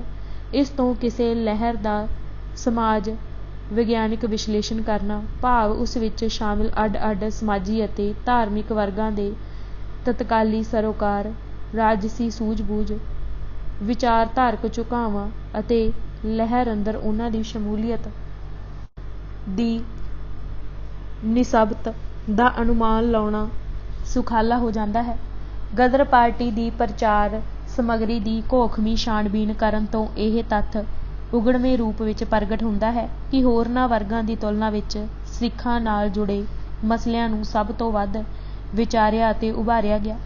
ਬਹੁਤ ਸਾਰੀਆਂ ਲਿਖਤਾਂ ਅਤੇ ਕਵਿਤਾਵਾਂ ਉਚੇਚੇ ਤੌਰ 'ਤੇ ਸਿੱਖਾਂ ਨੂੰ ਮੁਖਾਤਿਬ ਹੋ ਕੇ ਲਿਖੀਆਂ ਗਈਆਂ। ਹਿੰਦੂਆਂ ਜਾਂ ਮੁਸਲਮਾਨਾਂ ਨੂੰ ਵਿਸ਼ੇਸ਼ ਤੌਰ 'ਤੇ ਸੰਬੋਧਿਤ ਹੋਣ ਦੀਆਂ ਉਦਾਹਰਨਾਂ ਘੱਟ ਮਿਲਦੀਆਂ ਹਨ। ਇਸ ਤੋਂ ਸਪਸ਼ਟ ਹੁੰਦਾ ਹੈ ਕਿ ਗਦਰ ਪਾਰਟੀ ਦੇ ਪ੍ਰਚਾਰ ਅਤੇ ਸਰਗਰਮੀਆਂ ਦਾ ਦਾਇਰਾ ਬਹੁਤ ਕਰਕੇ ਸਿੱਖ ਭਾਈਚਾਰੇ ਤੱਕ ਹੀ ਸੀਮਿਤ ਰਿਹਾ ਹੈ। ਇਸ ਨੂੰ ਸਭ ਤੋਂ ਵੱਧ ਹੁੰਗਾਰਾ ਸਿੱਖਾਂ ਵੱਲੋਂ ਹੀ ਮਿਲਿਆ ਸੀ। ਇਸ ਕਰਕੇ ਜਿੱਥੇ ਆਪਣੇ ਉਦੇਸ਼ਾਂ ਪੱਖੋਂ ਗਦਰ ਲਹਿਰ ਯਕੀਨਨ ਹੀ ਸਰਵ ਭਾਰਤੀ ਲਹਿਰ ਸੀ, ਭਾਵ ਇਹ ਕਿ ਇਸ ਦਾ ਉਦੇਸ਼ ਕਿਸੇ ਵਿਸ਼ੇਸ਼ ਭਾਈਚਾਰੇ ਨੂੰ ਆਜ਼ਾਦ ਕਰਾਉਣਾ ਨਹੀਂ ਸੀ, ਬਲਕਿ ਭਾਰਤ ਦੇ ਸਾਰੇ ਸਮਾਜੀ ਅਤੇ ਧਾਰਮਿਕ ਵਰਗਾਂ ਨੂੰ ਬਰਤਾਨਵੀ ਗੁਲਾਮੀ ਦੀ ਜਲਾਲਤ ਤੋਂ ਮੁਕਤ ਕਰਨਾ ਸੀ, ਪਰੰਤੂ ਸ਼ਮੂਲੀਅਤ ਅਤੇ ਸਪਿਰਿਟ ਦੇ ਲਿਹਾਜ਼ ਨਾਲ ਇਹ ਲਹਿਰ ਤੱਤ ਰੂਪ ਵਿੱਚ ਸਿੱਖ ਲਹਿਰ ਹੀ ਸੀ। ਗਦਰ ਪਾਰਟੀ ਦੀਆਂ ਲਿਖਤਾਂ ਵਿੱਚ ਜਿਸ ਕਦਰ ਸਿੱਖਾਂ ਦੇ ਧਾਰਮਿਕ ਅਤੇ ਕੌਮੀ ਜਜ਼ਬਾਤ ਨੂੰ ਟੁੰਬਣ ਅਤੇ ਝੰਜੋੜਨ ਦੇ ਯਤਨ ਕੀਤੇ ਗਏ, ਉਸ ਤੋਂ ਇਸ ਦਾ ਭਾਰੂ ਸਿੱਖ ਖਾਸਾ ਪ੍ਰਤੱਖ ਹੋ ਜਾਂਦਾ ਹੈ। ਗਦਰੀ ਆਗੂਆਂ ਨੂੰ ਬਰਤਾਨਵੀ ਸਾਮਰਾਜੀਆਂ ਦੀ ਸਿੱਖ ਕੌਮ ਨੂੰ ਗੁਲਾਮ ਬਣਾਉਣ ਦੀ ਸਾਰੀ ਰਾਜਸੀ ਕਪਟਬਾਜ਼ੀ ਦੀ ਸਮਝ ਪੈ ਗਈ ਸੀ। ਅੰਗਰੇਜ਼ਾਂ ਨੇ ਪਹਿਲਾਂ ਧੱਕੇ ਅਤੇ ਫਰੇਬ ਨਾਲ ਸਿੱਖਾਂ ਦਾ ਮੁਲਕ ਖੋਹਿਆ ਅਤੇ ਫਿਰ ਇੱਕ ਵਿਸ਼ੇਸ਼ ਸੋਚ ਅਤੇ ਯੋਜਨਾ ਤਹਿਤ ਉਹਨਾਂ ਦੇ ਧਾਰਮਿਕ ਅਤੇ ਵਿਦਿਅਕ ਅਸਥਾਨਾਂ ਉੱਤੇ ਹਕੂਮਤੀ ਕੰਟਰੋਲ ਸਥਾਪਿਤ ਕੀਤਾ ਗਿਆ। ਭਾਵੇਂ ਕਿ ਅੰਗਰੇਜ਼ਾਂ ਨੇ ਭਾਰਤ ਦੇ ਸਾਰੇ ਸਮਾਜੀ ਅਤੇ ਧਾਰਮਿਕ ਵਰਗਾਂ ਨੂੰ ਆਪਣੇ ਅਧੀਨ ਕੀਤਾ ਸੀ, ਪਰੰਤੂ ਸਿੱਖਾਂ ਦੇ ਮਾਮਲੇ ਵਿੱਚ ਉਹਨਾਂ ਨੇ ਕੁਝ ਉਚੇਚੀਆਂ ਬਦਲਾਖੋਰ ਨੀਤੀਆਂ ਅਮਲ ਵਿੱਚ ਲਿਆਂਦੀਆਂ। ਸਿੱਖਾਂ ਨੇ ਖਾਲਸਾ ਰਾਜ ਦੀ ਰੱਖਿਆ ਕਰਨ ਲਈ ਅੰਗਰੇਜ਼ੀ ਫੌਜ ਦੇ ਵਿਰੁੱਧ ਲੜਦਿਆਂ ਅੰਗਰੇਜ਼ਾਂ ਨੂੰ ਨਾਨੀ ਚੇਤੇ ਕਰਵਾ ਦਿੱਤੀ ਸੀ। ਅੰਗਰੇਜ਼ਾਂ ਨੂੰ ਭਾਰਤ ਅੰਦਰ ਹੋਰ ਕਿਸੇ ਵਰਗ ਵੱਲੋਂ ਇੰਨਾ ਸਖਤ ਵਿਰੋਧ ਦਾ ਸਾਹਮਣਾ ਨਹੀਂ ਕਰਨਾ ਪੈਂਦਾ ਸੀ। ਲਹਿੰਦੇ ਪੰਜਾਬ ਦੇ ਇੱਕ ਸੱਚੇ ਪੰਜਾਬੀ ਅਦੀਬ ਦੇ ਸ਼ਬਦਾਂ ਵਿੱਚ, ਪੰਜਾਬੀਆਂ ਨੇ ਉਪ ਮਹਾਦੀਪ ਦੇ ਕਿੰਨੇ ਹੀ ਦੂਜੇ ਸੂਬਿਆਂ ਵਾਂਗ ਅੰਗਰੇਜ਼ਾਂ ਦੇ ਸਾਹਮਣੇ ਚੁੱਪ-ਚਪੀਤੇ ਆਤਮ ਸਮਰਪਣ ਨਹੀਂ ਕੀਤਾ ਸੀ, ਜਾਂ ਬਸ ਇੱਕ-ਦੋ ਲੜਾਈਆਂ ਲੜ ਕੇ ਹਥਿਆਰ ਨਹੀਂ ਸਨ ਸੁੱਟੇ, ਸਗੋਂ ਬਰਤਾਨਵੀ ਫੌਜ ਦਾ ਡਟ ਕੇ ਮੁਕਾਬਲਾ ਕੀਤਾ ਅਤੇ ਪੰਜਾਬ ਉੱਤੇ ਕਬਜ਼ੇ ਲਈ ਅੰਗਰੇਜ਼ਾਂ ਨੂੰ 10 ਵੱਡੀਆਂ ਮੁੱਦਕੀ, ਫੇਰੂ ਸ਼ਹਿਰ, ਬੱਦੋਵਾਲ, ਅਲੀਵਾਲ, ਸਭਰਾਉਂ, ਮੁਲਤਾਨ, ਰਾਮਨਗਰ, ਚੇਲੀਆਂਵਾਲਾ, ਗੁਜਰਾਤ ਆਦਿ ਅਤੇ 2 ਛੋਟੀਆਂ ਕੁੱਲ 12 ਲੜਾਈਆਂ ਲੜਨੀਆਂ ਪਈਆਂ ਸਨ, ਜਿਨ੍ਹਾਂ ਵਿੱਚ ਉਹਨਾਂ ਦਾ ਚੰਗਾ ਭਲਾ ਨੁਕਸਾਨ ਹੋਇਆ ਸੀ। ਸ਼ਾਤਰ ਦਿਮਾਗ ਅੰਗਰੇਜ਼ ਇਹ ਗੱਲ ਭਾਂਪ ਗਏ ਸਨ ਕਿ ਸਿੱਖਾਂ ਦੀ ਬਹਾਦਰੀ ਦਾ ਅਸਲੀ ਕਾਰਨ ਨਸਲੀ ਵਿਸ਼ੇਸ਼ਤਾ ਨਹੀਂ, ਉਹਨਾਂ ਦੀ ਧਾਰਮਿਕ ਵਿਸ਼ੇਸ਼ਤਾ ਹੈ। ਸਿੱਖ ਕੌਮ ਦਾ ਜਨਮ ਅਤੇ ਵਿਕਾਸ ਨਿਆਰੇ ਢੰਗ ਨਾਲ ਹੋਇਆ ਹੈ। ਉਹਨਾਂ ਦੀ ਕੌਮੀ ਸਪਿਰਿਟ ਧਰਮ ਨਾਲ ਅਟੁੱਟ ਰੂਪ ਵਿੱਚ ਜੁੜੀ ਹੋਈ ਹੈ। ਉਹਨਾਂ ਦੀ ਲਸਾਨੀ ਬਹਾਦਰੀ ਜੋਸ਼, ਦਮਖਮ, ਅਣਖ ਅਤੇ ਕੁਰਬਾਨੀ ਦਾ ਜਜ਼ਬਾ ਰੂਹਾਨੀਅਤ ਨਾਲ ਜੁੜਿਆ ਹੋਇਆ ਹੈ। ਐਂਗਲੋ ਸਿੱਖ ਜੰਗਾਂ ਦੇ ਦੌਰਾਨ ਸਿੱਖਾਂ ਦੀ ਦੀਦਾ ਦਲੇਰੀ ਅਤੇ ਲੜਨ ਦੇ ਜੋਸ਼ ਨੂੰ ਦੇਖ ਕੇ ਅੰਗਰੇਜ਼ਾਂ ਨੂੰ ਅਹਿਸਾਸ ਹੋ ਗਿਆ ਕਿ ਸਿੱਖ ਜੰਗਾਂ ਦੇ ਪਿਛੋਕੜ ਵਿੱਚ ਕੋਈ ਆਤਮਿਕ ਬਲ ਕੰਮ ਕਰ ਰਿਹਾ ਹੈ। ਉਹਨਾਂ ਨੇ ਇਹ ਸੱਚ ਬੁੱਝ ਲਿਆ ਸੀ ਕਿ ਹਰਿਮੰਦਰ ਸਾਹਿਬ ਸਿੱਖਾਂ ਦੇ ਆਤਮਿਕ ਬਲ ਦਾ ਸੋਮਾ ਹੈ। ਕੁਝ ਇਸੇ ਤਰ੍ਹਾਂ ਲਗਾਓ ਗੁਰੂਆਂ ਦੇ ਵਰੋਸਾਏ ਪੰਜਾਬ ਨਾਲ ਸਿੱਖਾਂ ਦਾ ਬਣ ਗਿਆ ਸੀ। ਸਿੱਖਾਂ ਲਈ ਸਾਰਾ ਪੰਜਾਬ ਹੀ ਗੁਰੂ ਦਾ ਘਰ ਸੀ। ਪੰਜਾਬ ਨਾਲ ਗੁਰਾਂ ਦੀ ਯਾਦ ਜੁੜੀ ਹੋਣ ਕਰਕੇ ਉਹਨਾਂ ਲਈ ਪੰਜਾਬ ਆਤਮਿਕ ਅਨੁਭਵ ਬਣ ਗਿਆ ਸੀ। ਇਸ ਕਰਕੇ ਸਿੱਖਾਂ ਨੇ ਪੰਜਾਬ ਦੀ ਬਾਦਸ਼ਾਹੀ ਖੁਦਮੁਖਤਿਆਰੀ ਦੀ ਰੱਖਿਆ ਕਰਨ ਲਈ ਅੰਗਰੇਜ਼ ਫੌਜ ਵਿਰੁੱਧ ਜਿਹੜੀਆਂ ਜੰਗਾਂ ਲੜੀਆਂ, ਉਹ ਰੂਹਾਨੀਅਤ ਨੂੰ ਸੰਸਾਰੀ ਭਾਵਨਾ ਨਾਲੋਂ ਪਹਿਲ ਦੇ ਕੇ ਲੜੀਆਂ ਸਨ, ਪਰ ਪੂਰਬ ਦੇ ਸਮਰਾਟਸ਼ਾਹੀ ਰਾਜਾਂ ਪ੍ਰਤੀ ਵਫ਼ਾਦਾਰੀ ਦੇ ਭਾਵਾਂ ਅਤੇ ਪੱਛਮੀ ਅਰਥਾਂ ਵਾਲੇ ਰਾਸ਼ਟਰਵਾਦੀ ਜਜ਼ਬੇ ਤੋਂ ਬਿਲਕੁਲ ਵੱਖਰੀ ਗੱਲ ਸੀ। ਇਸ ਕਰਕੇ ਅੰਗਰੇਜ਼ਾਂ ਨੇ ਪੰਜਾਬ ਉੱਤੇ ਰਾਜਸੀ ਗਲਬਾ ਪਾ ਲੈਣ ਤੋਂ ਬਾਅਦ ਇਸ ਗਲਬੇ ਨੂੰ ਸਦੀਵੀ ਬਣਾਉਣ ਲਈ ਸਿੱਖਾਂ ਨੂੰ ਉਹਨਾਂ ਦੇ ਅਮਰ ਰੂਹਾਨੀ ਸੋਮੇ ਨਾਲੋਂ ਤੋੜਨ ਦੀ ਕਪਟ ਭਰੀ ਯੋਜਨਾ ਅਮਲ ਵਿੱਚ ਲਿਆਂਦੀ। ਉਹਨਾਂ ਨੇ ਸ਼੍ਰੀ ਹਰਿਮੰਦਰ ਸਾਹਿਬ ਦਾ ਇੰਤਜ਼ਾਮ ਆਪਣੇ ਹੱਥਾਂ ਵਿੱਚ ਲੈ ਲਿਆ। ਅੰਗਰੇਜ਼ ਹਾਕਮਾਂ ਨੇ ਸਿੱਖਾਂ ਵਿੱਚੋਂ ਆਪਣੇ ਪੂਰਨ ਵਫਾਦਾਰ ਅਤੇ ਵਿਸ਼ਵਾਸ ਪਾਤਰ ਵਿਅਕਤੀਆਂ ਨੂੰ ਛਾਂਟ ਕੇ ਉਸ ਨੂੰ ਹਰਿਮੰਦਰ ਸਾਹਿਬ ਦਾ ਮੈਨੇਜਰ ਨਾਮਜ਼ਦ ਕਰਨ ਦੀ ਗੁਰਮਤ ਵਿਰੋਧੀ ਪ੍ਰਥਾ ਆਰੰਭ ਕਰ ਦਿੱਤੀ। ਸਿਰਫ ਇੰਨਾ ਹੀ ਨਹੀਂ, ਅੰਗਰੇਜ਼ਾਂ ਨੂੰ ਸਿੱਖਾਂ ਦਾ ਆਪਣੇ ਗੁਰੂਆਂ ਨਾਲ ਬੇਜੋੜ ਪਿਆਰ ਅਤੇ ਗੁਰੂਆਂ ਦੀ ਅਮਰ ਬਾਣੀ ਵਿੱਚ ਅਗਾਧ ਸ਼ਰਧਾ ਦੀ ਸਮਝ ਪੈ ਗਈ ਸੀ। ਇਸ ਕਰਕੇ ਉਹਨਾਂ ਨੇ ਸ਼੍ਰੀ ਹਰਿਮੰਦਰ ਸਾਹਿਬ ਨੂੰ ਆਪਣੇ ਕੰਟਰੋਲ ਵਿੱਚ ਲੈਣ ਉੱਤੇ ਹੀ ਸੰਤੋਖ ਨਹੀਂ ਕੀਤਾ। ਇਸ ਦੇ ਨਾਲ ਹੀ ਸਿੱਖਾਂ ਨੂੰ ਆਪਣੇ ਰੂਹਾਨੀ ਵਿਰਸੇ ਨਾਲੋਂ ਤੋੜਨ ਲਈ ਪੰਜਾਬੀ ਬੋਲੀ ਉੱਤੇ ਕਮੀਨਾ ਵਾਰ ਕਰਨ ਦਾ ਬੇਅਦਬੀ ਭਰਿਆ ਕਾਰਾ ਕੀਤਾ। ਮੰਨੇ ਪ੍ਰਮੰਨੇ ਅੰਗਰੇਜ਼ ਲਿਖਾਰੀ ਅਤੇ ਵਿੱਦਿਆ ਦੇ ਮਾਹਰ ਲੀਟਨਰ ਨੇ ਆਪਣੀ ਪ੍ਰਸਿੱਧ ਕਿਤਾਬ ਹਿਸਟਰੀ ਆਫ ਇੰਡੀਜੀਨਸ ਐਜੂਕੇਸ਼ਨ ਇਨ ਦੀ ਪੰਜਾਬ ਵਿੱਚ ਲਿਖਿਆ ਹੈ ਕਿ ਅੰਗਰੇਜ਼ਾਂ ਦੇ ਆਉਣ ਤੋਂ ਪਹਿਲਾਂ ਪੰਜਾਬ ਵਿੱਚ ਵਿੱਦਿਆ ਦਾ ਮਿਆਰ ਯੂਰਪੀ ਮਿਆਰ ਤੋਂ ਉੱਚਾ ਸੀ। ਅੰਗਰੇਜ਼ਾਂ ਨੇ ਸਿੱਖਾਂ ਨੂੰ ਰੂਹਾਨੀ ਵਿਰਸੇ ਨਾਲੋਂ ਤੋੜਨ ਦੇ ਨਾਪਾਕ ਇਰਾਦੇ ਨਾਲ ਪੰਜਾਬੀ ਵਿੱਚ ਵਿੱਦਿਆ ਦਾ ਸਿਲਸਿਲਾ ਪੂਰੀ ਤਰ੍ਹਾਂ ਖਤਮ ਕਰ ਦਿੱਤਾ। ਇਨਸਾਫ ਅਤੇ ਭਾਸ਼ਾਈ ਅਸੂਲਾਂ ਦਾ ਘਾਤ ਕਰਕੇ ਪੰਜਾਬੀ ਦੀ ਥਾਂ ਉਰਦੂ ਨੂੰ ਪੰਜਾਬ ਦੀ ਸਥਾਨਕ ਭਾਸ਼ਾ ਦਾ ਦਰਜਾ ਦੇ ਦਿੱਤਾ ਅਤੇ ਸਾਰੀ ਸਿੱਖਿਆ ਉਰਦੂ ਦੇ ਮਾਧਿਅਮ ਰਾਹੀਂ ਦੇਣ ਦੀ ਘਿਨਾਉਣੀ ਪ੍ਰਣਾਲੀ ਪ੍ਰਚਲਿਤ ਕਰ ਦਿੱਤੀ। ਇਸ ਮੰਤਵ ਲਈ ਦਿੱਲੀ ਅਤੇ ਲਖਨਊ ਤੋਂ ਉਰਦੂ ਦੇ ਉਸਤਾਦ ਉਚੇਚੇ ਬੁਲਾਏ ਗਏ। ਪੰਜਾਬ ਉੱਤੇ ਕਬਜ਼ਾ ਕਰ ਲੈਣ ਤੋਂ ਬਾਅਦ ਬਰਤਾਨਵੀ ਹਾਕਮਾਂ ਨੇ ਬਦਲਾਖੋਰ ਲਹਿਜੇ ਵਿੱਚ ਪੰਜਾਬੀ ਕਾਇਦੇ ਉੱਤੇ ਧਾਵਾ ਬੋਲਦਿਆਂ ਹੋਇਆਂ ਸਰਕਾਰੀ ਇਸ਼ਤਿਹਾਰਾਂ ਵਿੱਚ ਹੋਕਾ ਦਿੰਦਿਆਂ ਕਿਹਾ, ਜਿਹੜਾ ਬੰਦਾ ਅੰਗਰੇਜ਼ ਸਰਕਾਰ ਕੋਲੋਂ ਆਪਣੀ ਰਜ਼ਾਮੰਦੀ ਨਾਲ ਤਲਵਾਰ ਆਦਿ ਹਥਿਆਰ ਜਮ੍ਹਾਂ ਕਰਾਏਗਾ, ਉਹਨਾਂ ਨੂੰ 2 ਆਨਾ ਇਨਾਮ ਦਿੱਤਾ ਜਾਵੇਗਾ, ਜਿਹੜੀ ਉਸ ਜ਼ਮਾਨੇ ਵਿੱਚ ਚੰਗੀ ਭਲੀ ਰਕਮ ਸੀ, ਜਦਕਿ ਜਿਹੜਾ ਪੰਜਾਬੀ ਕਾਇਦਾ ਜਮ੍ਹਾਂ ਕਰਵਾਏਗਾ ਉਸ ਨੂੰ ਇਸ ਤੋਂ 3 ਗੁਣਾ ਰਕਮ ਭੇਟ ਕੀਤੀ ਜਾਵੇਗੀ, ਯਾਨੀ ਕਿ 6 ਆਨੇ ਦਿੱਤੇ ਜਾਣਗੇ। ਇਸ ਤੋਂ ਚੰਗੀ ਤਰ੍ਹਾਂ ਅੰਦਾਜ਼ਾ ਲਾਇਆ ਜਾ ਸਕਦਾ ਹੈ ਕਿ ਅੰਗਰੇਜ਼ਾਂ ਲਈ ਪੰਜਾਬੀ ਕਾਇਦਾ ਤੀਰਾਂ, ਤਲਵਾਰਾਂ ਅਤੇ ਬਰਛਿਆਂ ਨਾਲੋਂ ਵੀ ਵਧੇਰੇ ਖਤਰਨਾਕ ਸੀ। ਇਸ਼ਤਿਹਾਰੀ ਮੁਜਰਮਾਂ ਵਾਂਗ ਮੁਖਬਰਾਂ ਸਦਕਾ ਅੰਗਰੇਜ਼ ਸਰਕਾਰ ਨੇ ਪੰਜਾਬੀ ਕਾਇਦੇ ਲੱਭ ਕੇ ਜਾਇਜ਼ਾ ਕੀਤੇ ਤਾਂ ਕਿ ਪੰਜਾਬੀ ਜ਼ੁਬਾਨ ਫਿਰ ਤੋਂ ਸਿਰ ਨਾ ਚੁੱਕ ਲਵੇ। ਚਾਰਲਸ ਨੇਪੀਅਰ ਨੇ 1849 ਵਿੱਚ ਆਖਿਆ, ਹਾਲੇ ਅਸੀਂ ਪੰਜਾਬ 'ਤੇ ਸਿਰਫ ਕਬਜ਼ਾ ਕੀਤਾ ਪਰ ਇਹ ਅਜੇ ਜਿੱਤਿਆ ਨਹੀਂ ਗਿਆ। ਪੰਜਾਬੀਆਂ ਅਤੇ ਉਹਨਾਂ ਦੀ ਭਾਸ਼ਾ ਨੂੰ ਫਤਿਹ ਕਰਨਾ ਅਜੇ ਬਾਕੀ ਹੈ। ਹਾਲੇ ਸਿਰਫ ਪੰਜਾਬੀਆਂ ਦੇ ਸਰੀਰਾਂ ਨੂੰ ਗੁਲਾਮੀ ਦੀਆਂ ਜੰਜੀਰਾਂ ਵਿੱਚ ਜਕੜਿਆ ਜਾ ਸਕਦਾ ਹੈ। ਉਹਨਾਂ ਦੇ ਦਿਲਾਂ, ਦਿਮਾਗਾਂ ਅਤੇ ਰੂਹਾਂ ਨੂੰ ਹਾਲੇ ਗੁਲਾਮ ਬਣਾਉਣਾ ਬਾਕੀ ਹੈ ਅਤੇ ਇਹ ਕੰਮ ਉਦੋਂ ਤੱਕ ਨਾਮੁਮਕਿਨ ਹੈ ਜਦੋਂ ਤੱਕ ਇਹਨਾਂ ਦੀ ਜ਼ਬਾਨ, ਅਦਬ, ਵਸਬ ਅਤੇ ਕੌਮੀਅਤ ਤੋਂ ਦੂਰ ਅਤੇ ਮਹਿਰੂਮ ਨਾ ਕਰ ਦਿੱਤੀ ਜਾਵੇ, ਸਗੋਂ ਇਹਨਾਂ ਦੇ ਦਿਲਾਂ ਵਿੱਚ ਪੰਜਾਬੀ ਵਸਬ ਦੀ ਨਫ਼ਰਤ ਪੈਦਾ ਕੀਤੀ ਜਾਵੇ। ਪ੍ਰੋਪੋਗੰਡਾ ਕਰਨ ਦੇ ਨਾਲ ਅੰਗਰੇਜ਼ਾਂ ਨੇ ਪੰਜਾਬੀ ਨੂੰ ਜੜ੍ਹੋਂ ਪੁੱਟਣ ਅਤੇ ਇਸ ਦਾ ਤਲਾ ਮੁਲਾ ਹੂੰਝਣ ਲਈ ਅਤੇ ਇਸ ਦੀ ਥਾਂ ਉਰਦੂ ਦਾ ਬੂਟਾ ਲਾਉਣ ਲਈ ਜੰਗੀ ਪੱਧਰ 'ਤੇ ਕੰਮ ਕਰਨਾ ਸ਼ੁਰੂ ਕਰ ਦਿੱਤਾ। ਸਰ ਡੋਨਾਲਡ ਨੇ ਪੰਜਾਬੀ ਦਾ ਲੈਫਟੀਨੈਂਟ ਗਵਰਨਰ ਬਣਨ ਮਗਰੋਂ ਇਹ ਹੁਕਮ ਜਾਰੀ ਕੀਤਾ, ਪਹਿਲੇ ਮਰਹਲੇ ਵਿੱਚ ਪੰਜਾਬੀ ਦੇ ਪੜ੍ਹੇ ਲਿਖੇ ਲੋਕਾਂ ਨੂੰ ਉਰਦੂ ਸਿਖਾਈ ਜਾਵੇ, ਫਿਰ ਇਸ ਟੋਲੇ ਰਾਹੀਂ ਪੂਰੇ ਪੰਜਾਬ ਦੀ ਜੂਨ ਬਦਲੀ ਜਾਵੇ। ਪੰਜਾਬੀ ਨੂੰ ਮੁਕਾਉਣ ਅਤੇ ਇਸ ਦੀ ਥਾਵੇਂ ਉਰਦੂ ਨੂੰ ਵਧਾਉਣ ਫੁਲਾਉਣ ਲਈ ਲਾਹੌਰ ਵਿੱਚ ਸਰਕਾਰੀ ਬੁੱਕ ਡਿਪੂ ਕਾਇਮ ਕੀਤਾ ਗਿਆ, ਜਿਸ ਤਹਿਤ ਉਸ ਜ਼ਮਾਨੇ ਵਿੱਚ ਲੱਖਾਂ ਰੁਪਏ ਦੀਆਂ ਉਰਦੂ ਦੀਆਂ ਕਿਤਾਬਾਂ ਛਾਪੀਆਂ ਗਈਆਂ ਅਤੇ ਦਿੱਲੀ ਤੇ ਲਖਨਊ ਦੇ ਉਹਨਾਂ ਕਵੀਆਂ ਦੀਆਂ ਕਿਤਾਬਾਂ ਛਾਪੀਆਂ ਗਈਆਂ ਜਿਨ੍ਹਾਂ ਦਾ ਕਦੀ ਪੰਜਾਬੀਆਂ ਨੇ ਨਾਂ ਵੀ ਨਹੀਂ ਸੀ ਸੁਣਿਆ। ਇਸ ਦਾ ਨੁਕਸਾਨ ਇਹ ਹੋਇਆ ਕਿ ਪੰਜਾਬ ਦੀਆਂ 3 ਵੱਡੀਆਂ ਧਾਰਮਿਕ ਕੌਮਾਂ, ਜਿਹੜੀਆਂ ਅਲਿਫ ਅੱਲਾ ਚੰਬੇ ਦੀ ਬੂਟੀ ਮੁਰਸ਼ਦ ਮਨ ਵਿੱਚ ਲਾਈ ਹੂ ਸੁਣ ਕੇ ਆਪਣੇ ਇਸ਼ਕ ਹਕੀਕੀ ਨੂੰ ਤਾਜ਼ਾ ਕਰਕੇ ਰੂਹਾਨੀਅਤ ਦਾ ਸਨਮਾਨ ਕਰਦੀਆਂ ਸਨ, ਉਰਦੂ ਦੇ ਕਵੀਆਂ ਦਾ ਕਲਾਮ, ਜਿਹੜਾ ਇਸ਼ਕ ਮਜਾਜੀ 'ਤੇ ਆਧਾਰਿਤ ਸੀ, ਪੜ੍ਹ ਕੇ ਮਹਿਬੂਬ ਦੀ ਜ਼ੁਲਫ, ਰੁਖਸਾਰ ਅਤੇ ਅੱਖਾਂ ਵਿੱਚ ਉਲਝ ਗਈਆਂ। ਇਸ ਤਰ੍ਹਾਂ ਪੰਜਾਬੀ ਸਮਾਜ ਇੱਕ ਨਵੀਂ ਰਾਹ 'ਤੇ ਪੈ ਗਿਆ।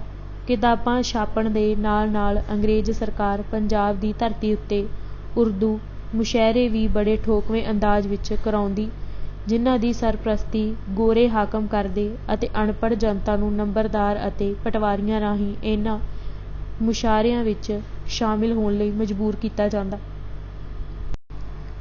ਇਸ ਪ੍ਰਸੰਗ ਵਿੱਚ ਗਦਰ ਪਾਰਟੀ ਵੱਲੋਂ ਉਰਦੂ ਦੇ ਨਾਲੋਂ ਨਾਲ ਗੁਰਮੁਖੀ ਵਿੱਚ ਅਖਬਾਰ ਚਾਲੂ ਕਰਨਾ ਅਹਿਮ ਅਰਥ ਰੱਖਦਾ ਸੀ, ਕਿਉਂਕਿ ਉਸ ਵੇਲੇ ਪੰਜਾਬ ਅੰਦਰ ਗੁਰਮੁਖੀ ਨਾਲੋਂ ਉਰਦੂ ਪੜ੍ਹਨ ਲਿਖਣ ਵਾਲੇ ਲੋਕਾਂ ਦੀ ਗਿਣਤੀ ਵੱਧ ਸੀ।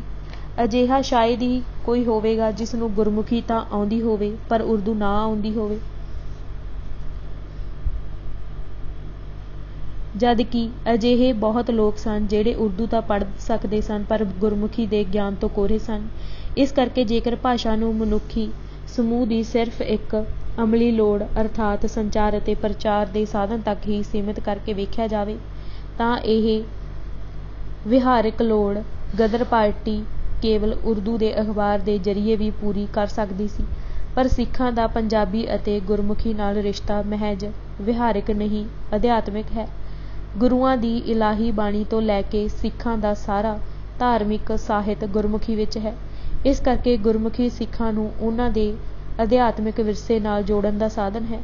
ਪਹਿਲੇ ਸਮਿਆਂ ਵਿੱਚ ਜਦੋਂ ਅਜੇ ਹਿੰਦੁਸਤਾਨ ਅਤੇ ਪੰਜਾਬ ਅੰਦਰ ਆਧੁਨਿਕਤਾ ਭਾਵ ਪੱਛਮੀ ਸਭਿਅਤਾ ਦਾ ਬੋਲਬਾਲਾ ਨਹੀਂ ਹੋਇਆ ਸੀ, ਸਿੱਖ ਛਪੇ ਹੋਏ ਗੁਰਮਤਿ ਅੱਖਰਾਂ ਨੂੰ ਪੂਰਨ ਸ਼ਰਧਾ ਅਤੇ ਸਤਿਕਾਰ ਨਾਲ ਸੰਭਾਲ ਕੇ ਰੱਖਦੇ ਸਨ।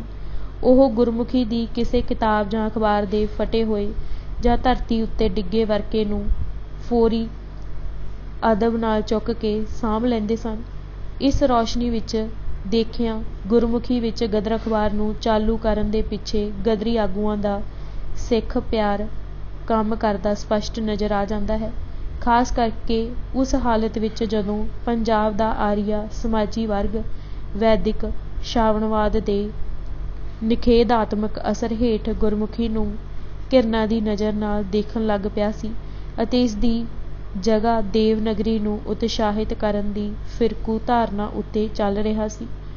ਗਦਰੀ ਆਗੂ ਜਾਣਦੇ ਸਨ ਕਿ ਪੰਜਾਬੀ ਵਿੱਚ ਗਦਰ ਅਖਬਾਰ ਸਿੱਖ ਪਾਠਕਾਂ ਅੰਦਰ ਕੌਮੀਅਤ ਦਾ ਜਜ਼ਬਾ ਅਤੇ ਜੋਸ਼ ਪੈਦਾ ਕਰਨ ਵਿੱਚ ਪੁੱਜ ਕੇ ਸਹਾਈ ਹੋਵੇਗਾ। ਹੋਇਆ ਵੀ ਇੰਝ ਹੀ। ਇਸ ਦੀ ਪੁਸ਼ਟੀ ਭਾਈ ਭਗਵਾਨ ਸਿੰਘ ਦੇ ਹੇਠ ਦਿੱਤੇ ਕਥਨ ਤੋਂ ਹੁੰਦੀ ਹੈ।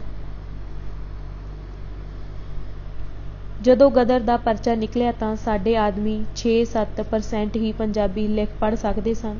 ਜਦ ਉਹਨਾਂ ਗਦਰ ਦੇ ਮਜ਼ਮੂਨ ਅਤੇ ਗਦਰ ਦੀਆਂ ਗੂੰਜਾਂ ਪੜ੍ਹਨੀਆਂ ਸ਼ੁਰੂ ਕੀਤੀਆਂ, ਇਤਨਾ ਉਹਨਾਂ ਨੂੰ ਇਸ਼ਕ ਚੜ੍ਹਿਆ, ਇਤਨੀ ਉਹਨਾਂ ਦੇ ਦਿਲਾਂ ਵਿੱਚ ਅੱਗ ਲੱਗੀ ਕਿ ਉਹਨਾਂ ਆਪਣੇ ਆਪ ਪੰਜਾਬੀ ਪੜ੍ਹਨੀ ਸ਼ੁਰੂ ਕਰ ਦਿੱਤੀ।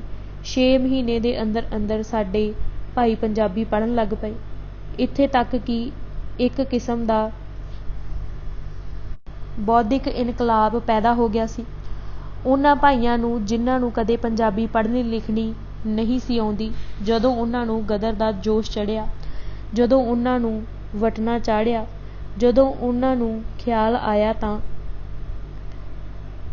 ਉਹ ਪੰਜਾਬੀ ਵਿੱਚ ਨਜ਼ਮਾਂ ਲਿਖਣ ਲੱਗ ਪਏ।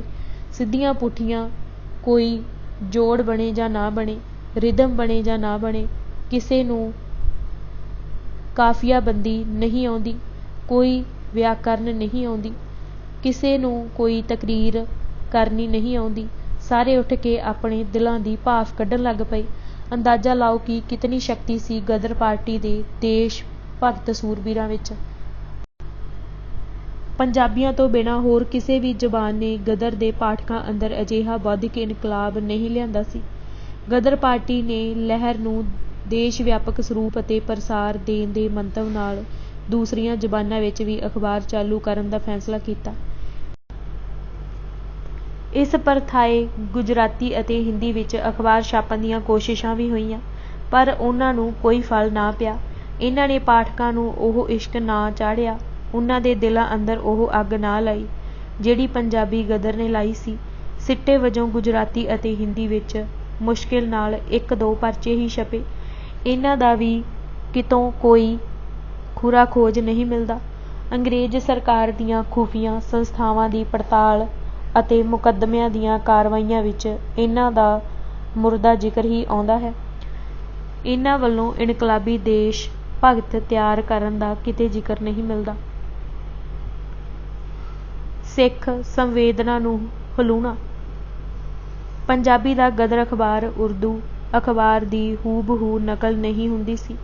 ਇਸ ਵਿੱਚ ਉਰਦੂ ਅਖਬਾਰ ਨਾਲੋਂ ਕੁਝ ਵੱਖਰੀਆਂ ਲਿਖਤਾਂ ਵੀ ਛਾਪੀਆਂ ਜਾਂਦੀਆਂ ਸਨ। ਇਹ ਲਿਖਤਾਂ ਜ਼ਿਆਦਾ ਕਰਕੇ ਸਿੱਖਾਂ ਦੇ ਸਮਕਾਲੀ ਭਖਵੇਂ ਮਸਲਿਆਂ ਬਾਰੇ ਹੁੰਦੀਆਂ ਸਨ। ਇਹਨਾਂ ਦੀ ਚੋਣ ਭਾਈ ਕਰਤਾਰ ਸਿੰਘ ਸਰਾਭਾ ਕਰਦਾ ਸੀ। ਨੋਟ ਕਰਨ ਵਾਲੀ ਖਾਸ ਗੱਲ ਇਹ ਹੈ ਕਿ ਪੰਜਾਬੀ ਦੇ ਗਦਰ ਅਖਬਾਰ ਵਿੱਚ ਅੰਗਰੇਜ਼ ਹਕੂਮਤ ਵੱਲੋਂ ਸਿੱਖਾਂ ਦਾ ਮੁਲਕ ਅਤੇ ਉਹਨਾਂ ਦੇ ਗੁਰੂ ਅਸਥਾਨ ਅਤੇ ਵਿੱਦਿਆ ਅਸਥਾਨ ਖੋਹ ਲੈਣ ਦੇ ਸੰਵੇਦਨਸ਼ੀਲ ਮਸਲਿਆਂ ਨੂੰ ਪ੍ਰਮੁੱਖ ਤੌਰ 'ਤੇ ਉਭਾਰਿਆ ਗਿਆ। ਜਨਵਰੀ 1914 ਦੇ ਅੰਕ ਵਿੱਚ ਪੰਥ ਅੱਗੇ ਪੁਕਾਰ ਦੇ ਸਿਰਲੇਖ ਹੇਠ ਇਹਨਾਂ ਸੰਵੇਦਨਸ਼ੀਲ ਮਸਲਿਆਂ ਨੂੰ ਲੈ ਕੇ ਸਿੱਖਾਂ ਦੀ ਧਾਰਮਿਕ ਅਤੇ ਕੌਮੀ ਸੰਵੇਦਨਾ ਨੂੰ ਹਲੂਣਾ ਦੇਣ ਦਾ ਪੁਰਜ਼ੋਰ ਯਤਨ ਕੀਤਾ ਗਿਆ, ਜਿਸ ਤੋਂ ਸਿੱਖ ਗਦਰੀ ਆਗੂਆਂ ਦੇ ਧਾਰਮਿਕ ਅਤੇ ਕੌਮੀ ਵਲਵਲਿਆਂ ਦੀ ਤਸਵੀਰ ਉਘੜ ਆਉਂਦੀ ਹੈ। ਜਜ਼ਬਾਤੀ ਸ਼ੈਲੀ ਵਿੱਚ ਲਿਖੇ ਇਸ ਲੇਖ ਵਿੱਚ ਸਿੱਖ ਕੌਮ ਨੂੰ ਇੰਜ ਵੰਗਾਰ ਪਾਈ ਗਈ। ਅੰਗਰੇਜ਼ਾਂ ਨੇ ਸਾਡੇ ਕੌਮੀ ਅਸਥਾਨ, ਕਾਲਜ ਅਤੇ ਮਲਕੀਅਤ ਕਿਸ ਤਰ੍ਹਾਂ ਬਰਬਾਦ ਕੀਤੀ ਹੈ ਅਤੇ ਲਾਲਚੀ, ਬਦਮਾਸ਼, ਦਗਾਬਾਜ਼ ਆਗੂ ਸਾਨੂੰ ਕਿਸ ਤਰ੍ਹਾਂ ਬਰਬਾਦ ਕਰ ਰਹੇ ਹਨ। ਐ ਸਿੱਖ ਭਾਈਓ, ਤੁਸੀਂ ਕਦੇ ਸੋਚਿਆ ਕਿ ਸਾਡਾ ਕੀ ਹਾਲ ਹੋ ਰਿਹਾ ਹੈ? ਅੰਗਰੇਜ਼ਾਂ ਨੇ ਸਾਡੀ ਜੜ੍ਹਾਂ ਵਿੱਚ ਉਸ ਦਿਨ ਤੋਂ ਤੇਲ ਦੇ ਛੱਡਿਆ ਹੈ ਜਿਸ ਦਿਨ ਇਹਨਾਂ ਨੇ ਸਾਡਾ ਮੁਲਕ ਖੋਹ ਲਿਆ। ਕਦੇ ਕਿਸੇ ਦੇ ਵਿੱਦਿਆ ਅਸਥਾਨ ਅਤੇ ਗੁਰੂ ਅਸਥਾਨ ਵੀ ਕਿਸੇ ਨੇ ਖੋਹੇ ਨੇ। ਦੇਖੋ 1907 ਵਿੱਚ ਖਾਲਸਾ ਕਾਲਜ, ਜਿਹੜਾ ਸਾਡਾ ਬੜਾ ਹਮੈਤੀ ਸੀ, ਇਹਨਾਂ ਨੇ ਆਪਣੇ ਹੱਥ ਵਿੱਚ ਲੈ ਲਿਆ ਅਤੇ ਨਾਉ ਨੂੰ ਖਾਲਸਾ ਕਾਲਜ ਪਰ ਅਖਤਿਆਰ ਅੰਗਰੇਜ਼ਾਂ ਦਾ। ਪਰ ਇੱਕ ਬਾਤ ਔਰ ਹੈ ਜਿਹੜੀ ਘੱਟ ਵੱਧ ਸਾਡੇ ਭਾਈ ਜਾਣਦੇ ਹਨ, ਉਹ ਇਹ ਹੈ ਕਿ ਜਿਹੜਾ ਪਵਿੱਤਰ ਅਸਥਾਨ ਹਮਾਰੇ ਗੁਰੂ ਅਰਜਨ ਸਾਹਿਬ ਨੇ ਆਪਣੇ ਹੱਥੀਂ ਟੋਕਰੀ ਉਠਾ ਕੇ ਬਣਾਇਆ ਸੀ, ਬਦਮਾਸ਼ ਬੇਈਮਾਨ ਅੰਗਰੇਜ਼ਾਂ ਨੇ ਹਮਾਰੇ ਗੁਰਦੁਆਰੇ ਸ਼੍ਰੀ ਅੰਮ੍ਰਿਤਸਰ ਜੀ ਕੋ ਆਪਣੇ ਹੱਥਾਂ ਵਿੱਚ ਲੈ ਲਿਆ ਹੈ। ਹੁਣ ਦੱਸੋ ਸਾਡਾ ਹੱਕ ਕਿੱਥੇ ਰਹਿ ਗਿਆ? ਸਾਡਾ ਨਾਉ ਕਦ ਤੱਕ ਰਹੂਗਾ? ਇੱਕ ਈਸਾਈ ਨੇ ਜਿਸ ਨੇ ਸਾਡੇ ਕਾਲਜ ਨੂੰ ਹਜਮ ਕਰ ਲਿਆ ਹੈ, ਉਸ ਦੇ ਭਾਈ ਇੱਕ ਸ਼ਰਾਬੀ ਅਤੇ ਬੇਈਮਾਨ ਦਗੇਬਾਜ਼ ਨੇ ਸਾਡੇ ਪਵਿੱਤਰ ਅਸਥਾਨ ਦੇ ਪੈਸੇ ਨੂੰ ਛੱਡ ਦਿੱਤਾ ਹੈ। ਕੀ ਸਾਡੀ ਖਾਤਰ ਜਿਉਂਦੇ ਰਹਿਣਾ ਚਾਹੀਦਾ ਹੈ ਕਿ ਜਿਸ ਜਗ੍ਹਾ ਨੂੰ ਗੁਰੂ ਜੀ ਲਹੂ ਪਾਣੀ ਹੋ ਕੇ ਬਣਵਾਇਆ ਸੀ, ਉਸ ਨੂੰ ਸ਼ਰਾਬੀ, ਰੰਡੀਬਾਜ਼, ਲੁਟੇਰੇ, ਅੰਗਰੇਜ਼ ਖਾ ਜਾਣ? ਸਾਨੂੰ ਕੀ ਖਬਰ ਹੈ ਕਿ ਉਹਨਾਂ ਨੇ ਕਿਤਨਾ ਪੈਸਾ ਹਜਮ ਕਰ ਲਿਆ ਹੈ, ਜਦੋਂ ਉਸ ਦੀ ਕੋਈ ਖਰਚ ਜਾਂ ਆਮਦਨ ਦੀ ਰਿਪੋਰਟ ਨਹੀਂ ਛਪਦੀ? ਕੀ ਅਸੀਂ ਸਿੱਖ ਕਹਾਉਣ ਦੇ ਲਾਇਕ ਹਾਂ? ਨਹੀਂ, ਨਹੀਂ, ਸਿਰਫ ਈਸਾਈ ਹਾਂ। ਜਦ ਇੱਕ ਈਸਾਈ ਸਾਡੇ ਗੁਰੂ ਅਸਥਾਨਾਂ ਦਾ ਮੁਖਤਿਆਰ ਬਣਿਆ ਬੈਠਾ ਹੈ, ਹੁਣ ਸਾਡੇ ਈਸਾਈ ਬਣਨ ਦੀ ਕੀ ਕਸਰ ਹੈ? ਕਿਸੇ ਕੌਮ ਦੀ ਇਸ ਤੋਂ ਜ਼ਿਆਦਾ ਕੀ ਬੇਇੱਜ਼ਤੀ ਹੋ ਸਕਦੀ ਹੈ ਕਿ ਜਿੱਥੇ ਗੁਰੂ ਅਸਥਾਨ, ਵਿੱਦਿਆ ਅਸਥਾਨ ਅਤੇ ਕੁੱਲ ਮਲਕੀਅਤ ਦੂਜਿਆਂ ਦੇ ਹੱਥ ਵਿੱਚ ਹੋਵੇ, ਉਹ ਉਹਨਾਂ ਦੀ ਵਫ਼ਾਦਾਰੀ ਕਰਨ। ਇਹ ਮੌਤ ਦੇ ਨਾਲੋਂ ਵੀ ਵਧੀਕ ਹੈ। ਉਸ ਕੌਮ ਦੇ ਬਾਹਰੋਂ ਜੁੱਤੀਆਂ ਕਿਉਂ ਨਾ ਪੈਣ ਜਿਸ ਦਾ ਘਰ ਵਿੱਚ ਇਹ ਹਾਲ ਹੋਵੇ। ਕੀ ਉਸ ਕੌਮ ਨੂੰ ਇਸ ਦੁਨੀਆ 'ਤੇ ਜਿਉਂਦੇ ਰਹਿਣਾ ਚਾਹੀਦਾ ਹੈ? ਕੀ ਅੱਜ ਸਿੱਖ, ਜਿਹੜਾ 1.25 ਲੱਖ ਨਾਲ ਲੜਨ ਦੇ ਦਾਅਵੇ ਰੱਖਦਾ ਸੀ, ਸਿੱਖ ਕਹਾਣ ਦੇ ਲਾਇਕ ਹੈ? ਬਿਲਕੁਲ ਨਹੀਂ। ਜਦ ਨਾ ਉਹਨਾਂ ਦਾ ਮੁਲਕ ਰਿਹਾ, ਨਾ ਧਰਮ, ਕੀ ਅਜੇ ਗੁਰੂ ਸਾਹਿਬ ਤੋਂ ਫੇਰ ਉਮੀਦ ਰੱਖਦੇ ਹੋ ਕਿ ਉਹ ਆ ਕੇ ਤੁਹਾਡੇ ਦੁੱਖਾਂ ਨੂੰ ਹਟਾਉਣਗੇ? ਮੈਂ ਤਾਂ ਇਹ ਕਹਿੰਦਾ ਹਾਂ ਕਿ ਉਹ ਸਾਡੀ ਕਦੇ ਮਦਦ ਨਹੀਂ ਕਰਨਗੇ। ਜਦ ਉਹਨਾਂ ਨੇ ਸਭ ਟੱਬਰੇ ਜ਼ੁਲਮ ਦੇ ਵਿਰੁੱਧ ਕੁਰਬਾਨ ਹੋ ਕੇ ਦਿਖਾ ਦਿੱਤਾ, ਅਤੇ ਇਹ ਦਿਖਾਵਾ ਨਹੀਂ ਸੀ, ਇਹ ਹੁਕਮ ਹੈ ਕਿ ਤੁਸੀਂ ਵੀ ਇਸ ਤਰ੍ਹਾਂ ਕਰੋ। ਜਦ ਅਸੀਂ ਉਹਨਾਂ ਦੇ ਹੁਕਮ ਨੂੰ ਨਹੀਂ ਮੰਨਦੇ, ਅਸੀਂ ਉਹਨਾਂ ਦੇ ਸਿੱਖ ਨਹੀਂ ਹਾਂ। ਉਹ ਸਿੱਖ ਭਾਈਓ, ਜੰਗ ਵਿੱਚ ਆ ਮਿਲੋ। ਕੀ ਸਾਨੂੰ ਲੋਕ ਕਹਿਣਗੇ ਕਿ ਜਿਹੜੇ ਸਿੱਖ ਦੂਜਿਆਂ ਦੀ ਖਾਤਰ ਕੁਰਬਾਨ ਹੁੰਦੇ ਸਨ, ਅੱਜ ਅੰਗਰੇਜ਼ ਉਹਨਾਂ ਨੂੰ ਭੇਡਾਂ ਵਾਂਗ ਖਾ ਰਹੇ ਹਨ? ਕੀ ਇਹ ਸਿੰਘਾਂ ਦੇ ਨਾਉ ਨੂੰ ਬਟਾ ਨਹੀਂ? ਅਸੀਂ ਕਹੇ ਲਾਇਕ ਪੈਦਾ ਹੋ ਗਏ ਹਾਂ ਕਿ ਸ਼ੇਰਾਂ ਤੋਂ ਭੇਡਾਂ ਬਣ ਰਹੇ ਹਾਂ। ਸ਼ਰਮ, ਸ਼ਰਮ ਵੀਰੋ, ਅਜੇ ਵੀ ਆ ਜਾਓ, ਇਸ ਫੁੱਟ ਨੂੰ ਤੋੜ ਦਿਓ, ਤਲਵਾਰ ਪਕੜ ਕੇ ਜ਼ਾਲਮ ਨੂੰ ਜ਼ੁਲਮ ਦਾ ਸਵਾਦ ਚਖਾਓ। ਅਸੀਂ ਸ਼ੇਰ ਹਾਂ, ਸ਼ੇਰਾਂ ਦਾ ਕੰਮ ਕਰਾਂਗੇ। आओ गदर विच मिल जाइए, गदर बिना साडा छुटकारा नहीं होवेगा। जिथे भी भारतीयों का कोई वर्ग गुलामी ਅਤੇ ਵਿਤਕਰੇ विरुद्ध जथेबंद आवाज़ उठाउण ਦੀ ਦਲੇਰੀ करदा सी, गदर पार्टी ਵੱਲੋਂ जिथे उसका पुरजोर स्वागत किया जाता सी, उत्थे नाल ही गुलामी कबूल करी बैठे सिखां नूं चुभवें मिहणे दिते जांदे सन। दक्षिणी अफ्रीका विच गुजराती औरतां ने गुलामी दे कानूनां दे विरोध विच मर्दां दे बराबर मोर्चे मल्ले तां गदर विच गुजराती औरतां दी मिसाल दे के सिखां दी जमीन नूं झंझोड़न दा पुरजोर यतन किया गया।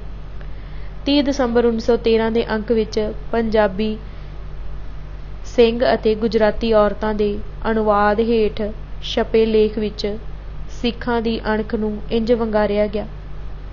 ਹੁਣ ਮੈਂ ਸਿੰਘਾਂ ਤੋਂ ਪੁੱਛਦਾ ਹਾਂ ਕਿ ਜਿਨ੍ਹਾਂ ਨੂੰ ਗੁਰੂ ਗੋਬਿੰਦ ਸਿੰਘ ਜੀ ਨੇ ਅੰਮ੍ਰਿਤ ਛਕਾ ਕਰ ਸ਼ੇਰ ਬਣਾਇਆ ਸੀ ਅਤੇ ਇੱਕ ਇੱਕ ਸਿੰਘ 1.25 ਲੱਖ ਨਾਲ ਲੜਨ ਦਾ ਦਾਅਵਾ ਰੱਖਦੇ ਸਨ, ਉਹ ਹੁਣ ਵੀ ਪੰਜਾਬ ਵਿੱਚ ਇਸੇ ਤਰ੍ਹਾਂ ਸਿੰਘਾਂ ਨੂੰ ਅੰਮ੍ਰਿਤ ਛਕਾਇਆ ਜਾਂਦਾ ਹੈ। ਪਰ ਉਹ ਪਹਿਲਾਂ ਜਿਹੀ ਕੁਵੱਤ ਅਤੇ ਬਹਾਦਰੀ ਸਿੰਘਾਂ ਵਿੱਚ ਕਿਉਂ ਨਹੀਂ ਰਹੀ? ਇਸ ਦੇ 2 ਸਬੱਬ ਹਨ। ਪਹਿਲਾ, ਉਹ ਆਦਮੀ ਜਿਹੜੇ ਅੰਮ੍ਰਿਤ ਬਣਾਉਂਦੇ ਹਨ ਉਹ ਗੁਲਾਮ ਹਨ। ਗੁਰਦੁਆਰਿਆਂ ਦੇ ਗ੍ਰੰਥੀ ਅੰਗਰੇਜ਼ ਬਾਂਦਰਾਂ ਨੂੰ ਝੁਕ ਝੁਕ ਕੇ ਸਲਾਮ ਕਰਦੇ ਦੇਖੇ ਜਾਂਦੇ ਹਨ। ਭਲਾ ਅਜਿਹੇ ਨੀਚ ਪੁਰਸ਼ ਜਿਹੜੇ ਮਜ਼੍ਹਬੀ ਲੀਡਰ ਬਣੇ ਹੁੰਦੇ ਹਨ ਤਾਂ ਕੌਮ ਵਿੱਚ ਕੀ ਤਾਕਤ ਤੇ ਦਲੇਰੀ ਹੋ ਸਕਦੀ ਹੈ? ਜਦ ਤੱਕ ਸ਼ੇਰ ਦਿਲ ਅਤੇ ਬਹਾਦਰ ਆਦਮੀ ਸ਼ਹੀਦ ਨਹੀਂ ਹੁੰਦੇ ਤਦ ਤੱਕ ਕੋਈ ਅਸਰ ਨਹੀਂ ਹੋਵੇਗਾ। ਅੱਜ ਕੱਲ੍ਹ ਦੇ ਹਾਲ ਪਰ ਸਿੰਘਾਂ ਨੂੰ ਅੱਛੀ ਤਰ੍ਹਾਂ ਨਿਗਾਹ ਮਾਰਨੀ ਚਾਹੀਦੀ ਹੈ ਅਤੇ ਗੁਲਾਮ ਅਤੇ ਡਰਾਕਲ ਗ੍ਰੰਥੀਆਂ ਨੂੰ ਨਿਕਾਲ ਦੇਣਾ ਚਾਹੀਦਾ ਹੈ। ਦੂਜਾ ਸਬੱਬ ਇਹ ਹੈ ਕਿ ਗੌਰਮੈਂਟ ਸਭ ਤੋਂ ਵਧੇ ਹੋਏ ਮਾਮਲੇ ਨੂੰ ਦੇਣ ਤੋਂ ਮਗਰੋਂ ਸਿੰਘਾਂ ਦੇ ਪਾਸ ਖਾਣ ਜੋਗੇ ਦਾਣੇ ਵੀ ਨਹੀਂ ਬਚਦੇ। ਇਸ ਸਾਲ 1913 ਵਿੱਚ ਫੇਰ ਲਗਾਨ ਵਧਾ ਦਿੱਤਾ ਹੈ ਪਰ ਕੋਈ ਵੀ ਸਿੰਘ ਕੰਨ ਨਹੀਂ ਹਿਲਾਉਂਦਾ। ਹੁਣ ਤਾਂ ਸਿੰਘਾਂ ਨੂੰ ਸ਼ਰਮ ਆਉਣੀ ਚਾਹੀਦੀ ਹੈ। ਸੂਬੇ ਗੁਜਰਾਤ ਦੀਆਂ ਔਰਤਾਂ ਵੀ ਮੈਦਾਨ ਵਿੱਚ ਨਿਕਲ ਪਈਆਂ ਹਨ। ਹੁਣ ਆਪਣੇ ਨਾਂ ਤੋਂ ਜਾਂ ਤਾਂ ਸਿੰਘਾਂ ਦੇ ਪਦ ਹਟਾ ਕੇ ਗੁਜਰਾਤੀ ਔਰਤਾਂ ਨੂੰ ਦੇ ਦਿਓ, ਨਹੀਂ ਸ਼ੇਰ ਬਣ ਕੇ ਮੈਦਾਨ ਵਿੱਚ ਆ ਜਾਓ ਅਤੇ ਗੁਰੂ ਗੋਬਿੰਦ ਸਿੰਘ ਜੀ ਦੇ ਬਖਸ਼ੇ ਹੋਏ ਖਿਤਾਬ ਦੀ ਇੱਜ਼ਤ ਕਰੋ। ਗੁਲਾਮ ਅਤੇ ਡਰਾਕਲ ਗ੍ਰੰਥੀਆਂ ਨੂੰ ਨਿਕਾਲ ਦੇਣ ਦਾ ਸੱਦਾ ਇੱਕ ਤਰ੍ਹਾਂ ਨਾਲ ਗੁਰਦੁਆਰਾ ਸੁਧਾਰ ਲਹਿਰ ਚਲਾਉਣ ਦੀ ਲੋੜ ਵੱਲ ਇਸ਼ਾਰਾ ਸੀ। ਇਸ ਤੋਂ ਥੋੜ੍ਹੇ ਹੀ ਸਾਲਾਂ ਬਾਅਦ ਪੰਜਾਬ ਅੰਦਰ ਗੁਰਦੁਆਰਾ ਸੁਧਾਰ ਲਹਿਰ ਪੂਰੇ ਜਲਾਲ ਵਿੱਚ ਪ੍ਰਗਟ ਹੋ ਗਈ ਸੀ। ਖਾਲਸਾ ਕਾਲਜ ਅੰਮ੍ਰਿਤਸਰ ਦਾ ਮਸਲਾ। ਸਿੱਖ ਕੌਮ ਦੇ ਪਤਵੰਤਿਆਂ ਨੇ ਖਾਲਸਾ ਕਾਲਜ ਅੰਮ੍ਰਿਤਸਰ ਦੀ ਸਥਾਪਨਾ ਦੂਰ ਰਸ ਕੌਮੀ ਮਨੋਰਥਾਂ ਨੂੰ ਪ੍ਰਮੁੱਖ ਰੱਖ ਕੇ ਕੀਤੀ ਸੀ। ਉਹਨਾਂ ਨੇ ਪੱਛਮੀ ਵਿੱਦਿਆ ਦੇ ਸਿੱਖ ਮਨਾਂ ਉੱਤੇ ਪੈਣ ਵਾਲੇ ਦੁਸ਼ਪ੍ਰਭਾਵਾਂ ਨੂੰ ਠੀਕ ਬੁੱਝ ਲਿਆ ਸੀ। ਪਟਿਆਲਾ ਰਿਆਸਤ ਦੇ home minister sir Joginder Singh ਨੇ ਸਿੱਖਾਂ ਨੂੰ ਪੱਛਮੀ ਵਿੱਦਿਆ ਦੇ ਵਿਨਾਸ਼ਕਾਰੀ ਪ੍ਰਭਾਵਾਂ ਤੋਂ ਸੁਚੇਤ ਕਰਦਿਆਂ ਆਪਣੇ ਧਰਮ ਅਤੇ ਸੱਭਿਆਚਾਰ ਦੀ ਰੱਖਿਆ ਕਰਨ ਲਈ ਢੁਕਵੀਂ ਸਿੱਖਿਆ ਪ੍ਰਣਾਲੀ ਅਪਣਾਉਣ ਦੀ ਅਹਿਮੀਅਤ ਅਤੇ ਲੋੜ ਇੰਜ ਦਰਸਾਈ ਸੀ। ਪੱਛਮੀ ਵਿਚਾਰਾਂ ਨਾਲ ਵਾਹ ਵਾਸਤੇ ਨੇ ਉਚੇਰੀ ਵਿੱਦਿਆ ਦੇ ਪ੍ਰਤੱਖ ਨਤੀਜੇ ਕਰਕੇ ਧਰਮ ਨੂੰ ਭਾਰੀ ਸੱਟ ਮਾਰੀ ਹੈ ਅਤੇ ਵਿਸ਼ਵਾਸ ਦੀ ਬੁਨਿਆਦ ਪੋਲੀ ਕਰ ਦਿੱਤੀ ਹੈ। ਪੜ੍ਹੇ ਲਿਖੇ ਹਿੰਦੁਸਤਾਨੀ ਨੂੰ ਟਕਰਾਵੇਂ ਆਦਰਸ਼ਾਂ ਨਾਲ ਜੂਝਣਾ ਪੈਂਦਾ ਹੈ। ਉਸ ਦੀ ਜ਼ਿੰਦਗੀ ਅਤੇ ਮਾਂ ਜਿਹੜੇ ਵਿਸ਼ਵਾਸਾਂ ਉੱਤੇ ਖੜੀ ਹੁੰਦੀ ਹੈ ਉਸ ਨੂੰ ਉਹ ਅੰਧ ਵਿਸ਼ਵਾਸ ਸਮਝਣ ਲੱਗ ਪੈਂਦਾ ਹੈ। ਜਿਹੜੇ ਬੱਚਿਆਂ ਦੀ ਪਾਲਣਾ ਪੋਸ਼ਣਾ ਵਿਚਾਰਾਂ ਦੇ ਇਸ ਟਕਰਾਵੇਂ ਵਹਿਣਾਂ ਦੇ ਪ੍ਰਭਾਵ ਹੇਠ ਹੁੰਦੀ ਹੈ ਉਹ ਅਕਸਰ ਜਵਾਨ ਹੁੰਦਿਆਂ ਧਾਰਮਿਕ ਵਿਸ਼ਵਾਸਾਂ ਤੋਂ ਵਿਰਵੇ ਹੋ ਜਾਂਦੇ ਹਨ। ਮੈਂ ਮੰਨਦਾ ਹਾਂ ਕਿ ਸਾਨੂੰ ਸਕੂਲਾਂ ਵਿੱਚ ਕਿਸੇ ਨਾ ਕਿਸੇ ਰੂਪ ਵਿੱਚ ਧਾਰਮਿਕ ਵਿੱਦਿਆ ਪ੍ਰਦਾਨ ਕਰਨੀ ਚਾਹੀਦੀ ਹੈ, ਪਰ ਇਹ ਪ੍ਰਮਾਣਿਤ ਹਕੀਕਤ ਹੈ ਕਿ ਸਕੂਲ ਜਾਣ ਤੋਂ ਪਹਿਲਾਂ ਹੀ ਬੱਚਾ ਅਸਲੀ ਵਿੱਦਿਆ ਗ੍ਰਹਿਣ ਕਰ ਚੁੱਕਾ ਹੁੰਦਾ ਹੈ। ਕੀ ਮਾਂ ਹੀ ਹੈ ਜਿਹੜੀ ਬਾਲ ਮਨ ਦੇ ਅੰਦਰ ਨੇਕ ਆਦਰਸ਼ਾਂ ਦੀ ਜਾਗ ਲਗਾ ਸਕਦੀ ਅਤੇ ਬਾਲ ਮਨ ਨੂੰ ਧਰਮ ਦੀ ਮਜ਼ਬੂਤੀ ਅਤੇ ਸ਼ਰਧਾ ਨਾਲ ਸਰਸ਼ਾਰ ਕਰ ਸਕਦੀ ਹੈ, ਜਿਹੜੀ ਫਿਰ ਹਮੇਸ਼ਾ ਕਾਇਮ ਰਹਿੰਦੀ ਹੈ। ਮੇਰੀ ਇਹ ਪੱਕੀ ਧਾਰਨਾ ਹੈ ਕਿ ਭਾਰਤ ਦੀਆਂ ਔਰਤਾਂ ਦੀ ਠੀਕ ਲੀਹਾਂ ਉੱਤੇ ਵਿੱਦਿਆ ਅੰਦਰ ਹੀ ਭਾਰਤੀਆਂ ਲਈ ਪ੍ਰਸੰਨ ਕੁਦਰਤੀ ਜੀਵਨ ਦੀ ਉਮੀਦ ਛੁਪੀ ਹੋਈ ਹੈ। ਭਾਰਤ ਦੀਆਂ ਔਰਤਾਂ ਦੀ ਵਿੱਦਿਆ ਦੀ ਸਕੀਮ ਪੂਰਬ ਦੇ ਸ਼ੁੱਧ ਅਤੇ ਸੁਤੰਤਰ ਰੂਪ ਵਿੱਚ ਆਦਰਸ਼ਾਂ ਦੇ ਅਨੁਕੂਲ ਘੜੀ ਜਾਣੀ ਚਾਹੀਦੀ ਹੈ। ਸੰਤ ਤੇਜਾ ਸਿੰਘ ਨੇ ਆਪਣਾ ਠੋਸ ਤਜਰਬਾ ਸਾਂਝਾ ਕਰਦਿਆਂ ਸਿੱਖ ਜਗਤ ਨੂੰ ਪੱਛਮੀ ਵਿੱਦਿਆ ਦੇ ਮਾਰੂ ਪ੍ਰਭਾਵਾਂ ਤੋਂ ਇਹਨਾਂ ਸ਼ਬਦਾਂ ਵਿੱਚ ਸੁਚੇਤ ਕੀਤਾ ਸੀ। ਗੌਰਮਿੰਟ ਕਾਲਜ ਦੇ ਅਤੇ ਬਾਕੀ ਜੀਵਨ ਦੇ ਤਜਰਬੇ ਤੋਂ ਦਾਸ ਨੇ ਇਹ ਤੱਤ ਕੱਢਿਆ ਕਿ ਪੱਛਮੀ ਮਾਦਾ ਪ੍ਰਸਤ ਵਿੱਦਿਆ ਇਨਸਾਨ ਦੇ ਧਾਰਮਿਕ ਜੀਵਨ ਵਾਸਤੇ ਕੱਚਾ ਸੰਖੀਆ ਹੈ, ਪਰ ਜੇਕਰ ਇਸ ਨਾਲ ਸਤਸੰਗ ਅਤੇ ਆਤਮਿਕ ਵਿਚਾਰ ਰਲ ਜਾਵੇ ਤਾਂ ਸੰਖੀਆ ਮਰ ਜਾਂਦਾ ਹੈ। ਕੱਚਾ ਸੰਖੀਆ ਜੀਵਨ ਲਈ ਜ਼ਹਿਰ ਕਾਤਲ ਹੈ ਅਤੇ ਮਾਰਿਆ ਹੋਇਆ ਸੰਖੀਆ ਇਸ ਨੂੰ ਤਾਕਤ ਦਿੰਦਾ ਹੈ। ਵਿੱਦਿਆ ਵਿਚਾਰੀ ਤਾਂ ਪਰਉਪਕਾਰੀ। ਬਰਤਾਨਵੀ ਹਾਕਮਾਂ ਨੇ ਭਾਰਤ ਅੰਦਰ ਆਪਣੀ ਸਿੱਖਿਆ ਪ੍ਰਣਾਲੀ ਦੇ ਅਸਲੀ ਉਦੇਸ਼ਾਂ ਬਾਰੇ ਕਦੇ ਵੀ ਓਹਲਾ ਨਹੀਂ ਰਹਿਣ ਦਿੱਤਾ ਸੀ। ਸੰਨ 1823 ਵਿੱਚ ਬੰਬਈ ਦੇ ਪਹਿਲੇ ਗਵਰਨਰ ਐਲ ਫਿਨਸਟਨ ਨੇ ਬੇਬਾਕ ਚਿੰਤਨਸ਼ੀਲ ਲਹਿਜੇ ਵਿੱਚ ਕਿਹਾ ਸੀ ਕਿ ਜਿਹੜਾ ਖਤਰਾ ਸਾਨੂੰ ਹਿੰਦੁਸਤਾਨੀਆਂ ਦੇ ਨਾਜ਼ੁਕ ਮਜ਼ਹਬੀ ਖਿਆਲਾਂ ਕਰਕੇ, ਆਪਣੀ ਹਕੂਮਤ ਦੀ ਬੁਨਿਆਦ ਤਿਲਕਦੀ ਹੋਣ ਕਰਕੇ ਅਤੇ ਸਾਡੇ ਤੇ ਸਾਡੀ ਪਰਜਾ ਦੇ ਵਿਚਕਾਰ ਭਾਰੀ ਵਿੱਥ ਹੋਣ ਕਰਕੇ ਹੈ, ਉਸ ਦੇ ਦੂਰ ਕਰਨ ਦਾ ਵਸੀਲਾ ਸੋਚੀਏ ਅਤੇ ਉਸ ਪਰ ਅਮਲ ਕਰੀਏ। ਇਸ ਦਾ ਇੱਕੋ ਇੱਕ ਇਲਾਜ ਇਹ ਹੈ ਕਿ ਇਹਨਾਂ ਦੇ ਪੱਖਪਾਤ ਵਿਰੋਧ ਨੂੰ ਦੂਰ ਕਰੀਏ ਅਤੇ ਸਕੂਲ ਤਾਲੀਮ ਦੇ ਰਾਹੀਂ ਆਪਣੇ ਖਿਆਲ ਅਤੇ ਅਸੂਲ ਇਹਨਾਂ ਵਿੱਚ ਫੈਲਾਈਏ। ਇਸੇ ਹੀ ਤਰ੍ਹਾਂ ਸਰ ਚਾਰਲਸ ਟੈਰਵਿਲਨ ਨੇ 1853 ਵਿੱਚ ਹਾਊਸ ਆਫ ਲਾਰਡਜ਼ ਨੂੰ ਸੰਬੋਧਿਤ ਕਰਦਿਆਂ ਕੁਝ ਮੈਂਬਰਾਂ ਵੱਲੋਂ ਬਰਤਾਨਵੀ ਸਰਕਾਰ ਦੀ ਭਾਰਤ ਅੰਦਰ ਸਿੱਖਿਆ ਨੀਤੀ ਬਾਰੇ ਪ੍ਰਗਟਾਏ ਸ਼ੰਕਿਆਂ ਦਾ ਜਵਾਬ ਦਿੰਦੇ ਹੋਏ ਉਹਨਾਂ ਨੂੰ ਭਰੋਸਾ ਦਿਵਾਇਆ ਸੀ ਕਿ ਜੋ ਕੁਝ ਅਸੀਂ ਕਰ ਰਹੇ ਹਾਂ ਉਹ ਹਿੰਦੂ ਮਜ਼ਹਬ ਦੇ ਪੈਰੋਕਾਰਾਂ ਨਾਲ ਕੋਈ ਨਾਮੁਨਾਸਿਬ ਜਾਂ ਨਾਰਾਜ਼ਗੀ ਪੈਦਾ ਕਰਨ ਵਾਲੀ ਲੜਾਈ ਨਹੀਂ, ਸਗੋਂ ਹਿੰਦੂਆਂ ਨੂੰ ਬਿਲਕੁਲ ਇੱਕ ਨਵੀਂ ਕੁੰਜੀ ਦੇਣੀ ਚਾਹੁੰਦੇ ਹਾਂ ਜੋ ਉਹਨਾਂ ਵਾਸਤੇ ਇੱਕ ਵਧੀਆ ਗਿਆਨ ਦਾ ਦਰਵਾਜ਼ਾ ਖੋਲ੍ਹ ਦੇਵੇਗੀ। ਇਸ ਨਵੇਂ ਸਿਸਟਮ ਦੇ ਜਾਰੀ ਕਰਨ ਦਾ ਪਹਿਲਾ ਅਸਰ ਇਹ ਹੋਵੇਗਾ ਕਿ ਉਹਨਾਂ ਦੇ ਦਿਲਾਂ ਉੱਤੇ ਪੁਰਾਣੇ ਸਿਸਟਮ ਦਾ ਅਸਰ ਉੱਠ ਜਾਵੇਗਾ। ਇਹ ਇੱਕ ਭਾਰੀ ਸੱਚਾਈ ਹੈ ਕਿ ਬਣ ਰਹੀ ਨਸਲ ਤੋਂ ਕੁਝ ਸਾਲਾਂ ਬਾਅਦ ਪੂਰੀ ਕੌਮ ਤਿਆਰ ਹੋ ਜਾਂਦੀ ਹੈ, ਅਤੇ ਜੇ ਅਸੀਂ ਲੋਕਾਂ ਦੇ ਮਿਜਾਜ ਦੀ ਭਾਰੀ ਤਬਦੀਲੀ ਲਿਆਉਣੀ ਚਾਹੁੰਦੇ ਹਾਂ ਤਾਂ ਸਾਨੂੰ ਚਾਹੀਦਾ ਹੈ ਕਿ ਉਹਨਾਂ ਨੂੰ ਬਚਪਨ ਤੋਂ ਹੀ ਆਪਣੇ ਕਾਬੂ ਰੱਖੀਏ ਅਤੇ ਉਹਨਾਂ ਨੂੰ ਉਸ ਕਿਸਮ ਦੀ ਸਿੱਖਿਆ ਦੇਈਏ ਜਿਸ ਤਰ੍ਹਾਂ ਦੀ ਸਾਨੂੰ ਪਸੰਦ ਹੋਵੇ। ਉਸ ਹਾਲਤ ਵਿੱਚ ਸਾਡਾ ਰੁਪਿਆ ਸਕਾਰਥਾ ਹੋਵੇਗਾ। ਸਾਨੂੰ ਕਿਸੇ ਪੱਖਪਾਤ ਦਾ ਟਾਕਰਾ ਨਹੀਂ ਕਰਨਾ ਪਵੇਗਾ। ਸਾਨੂੰ ਛੇਤੀ ਬਦਲੇ ਜਾਣ ਵਾਲੇ ਦਿਲਾਂ ਨਾਲ ਵਾਹ ਪਵੇਗਾ। ਇਸ ਤਰ੍ਹਾਂ ਕਾਬਲੀਅਤ ਵਾਲੇ ਨੌਜਵਾਨ ਦੀ ਅਸੀਂ ਇੱਕ ਜਮਾਤ ਪੈਦਾ ਕਰ ਲਵਾਂਗੇ ਜਿਹੜੀ ਜਮਾਤ ਬਿਨਾਂ ਮਦਦ ਤੋਂ ਜਾਂ ਬਹੁਤ ਥੋੜ੍ਹੀ ਮਦਦ ਨਾਲ ਖੁਦ ਸਾਡੇ ਸਿਸਟਮ ਦਾ ਜ਼ੋਰ ਨਾਲ ਪ੍ਰਚਾਰ ਕਰੇਗੀ। 19ਵੀਂ ਸਦੀ ਦੀ ਆਖਰੀ ਚੌਥਾਈ ਵਿੱਚ ਭਾਰਤ ਦੇ ਤਿੰਨੇ ਹੀ ਪ੍ਰਮੁੱਖ ਧਾਰਮਿਕ ਭਾਈਚਾਰਿਆਂ ਦੇ ਸ੍ਰੇਸ਼ਟ ਵਰਗਾਂ ਅੰਦਰ ਪੱਛਮੀ ਸਭਿਅਤਾ ਦੇ ਬੇਰੋਕ ਫੈਲਾਅ ਨਾਲ ਉਹਨਾਂ ਦੇ ਰਵਾਇਤੀ ਵਿਸ਼ਵਾਸਾਂ ਅਤੇ ਕਦਰਾਂ ਕੀਮਤਾਂ ਨੂੰ ਲੱਗ ਰਹੀ ਢਾਹ ਬਾਰੇ ਗਹਿਰੀ ਚਿੰਤਾ ਪੈਦਾ ਕਰਨੀ ਸ਼ੁਰੂ ਹੋ ਗਈ ਸੀ, ਅਤੇ ਉਹਨਾਂ ਨੇ ਇਸ ਦੀ ਰੋਕਥਾਮ ਕਰਨ ਲਈ ਆਪੋ ਆਪਣੇ ਮੂਲ ਵਿਸ਼ਵਾਸਾਂ ਅਤੇ ਮਾਨਤਾਵਾਂ ਅਨੁਸਾਰ ਲੋੜੀਂਦੇ ਉਪਰਾਲੇ ਕਰਨੇ ਆਰੰਭ ਕਰ ਦਿੱਤੇ।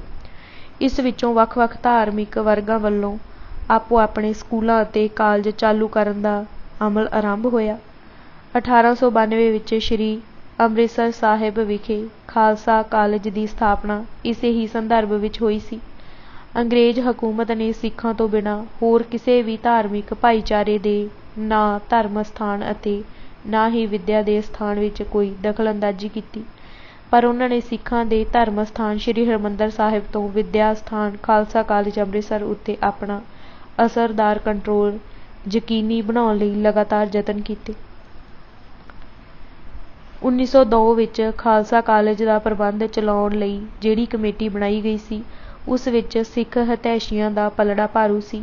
ਭਾਵੇਂ ਕਮੇਟੀ ਉੱਤੇ ਅੰਗਰੇਜ਼ੀ ਸਰਕਾਰ ਦਾ ਕੰਟਰੋਲ ਰੱਖਣ ਵਾਸਤੇ ਲਾਹੌਰ ਡਿਵੀਜ਼ਨ ਦੇ ਬਰਤਾਨਵੀ ਕਮਿਸ਼ਨਰ ਨੂੰ ਕਮੇਟੀ ਦਾ ਪ੍ਰਧਾਨ ਥਾਪ ਦਿੱਤਾ ਗਿਆ ਸੀ, ਪਰ ਕਮੇਟੀ ਦੇ ਸਕੱਤਰ ਸੁੰਦਰ ਸਿੰਘ ਮਜੀਠੀਆ ਸਨ ਅਤੇ ਉਹ ਦੂਸਰੇ ਸਿੱਖ ਮੈਂਬਰਾਂ ਦੇ ਮਿਲਵਰਤਨ ਨਾਲ ਸਿੱਖ ਹਿੱਤਾਂ ਦੀ ਯੋਗ ਪੈਰਵਾਈ ਕਰਦੇ ਸਨ।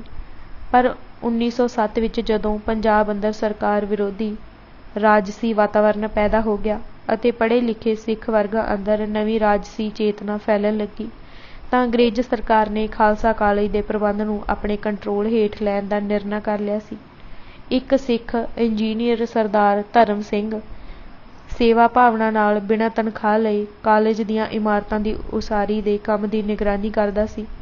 ਸਰਕਾਰ ਨੇ ਆਪਣੇ ਨਾਪਾਕ ਇਰਾਦਿਆਂ ਦੀ ਪੂਰਤੀ ਲਈ ਸਿੱਖ ਇੰਜੀਨੀਅਰ ਨੂੰ ਹਟਾ ਕੇ ਇੱਕ ਗੋਰੇ ਇੰਜੀਨੀਅਰ ਨੂੰ ਭਾਰੀ ਤਨਖਾਹ ਦੇ ਕੇ ਇਸ ਕੰਮ ਲਈ ਨਿਯਤ ਕਰ ਦਿੱਤਾ।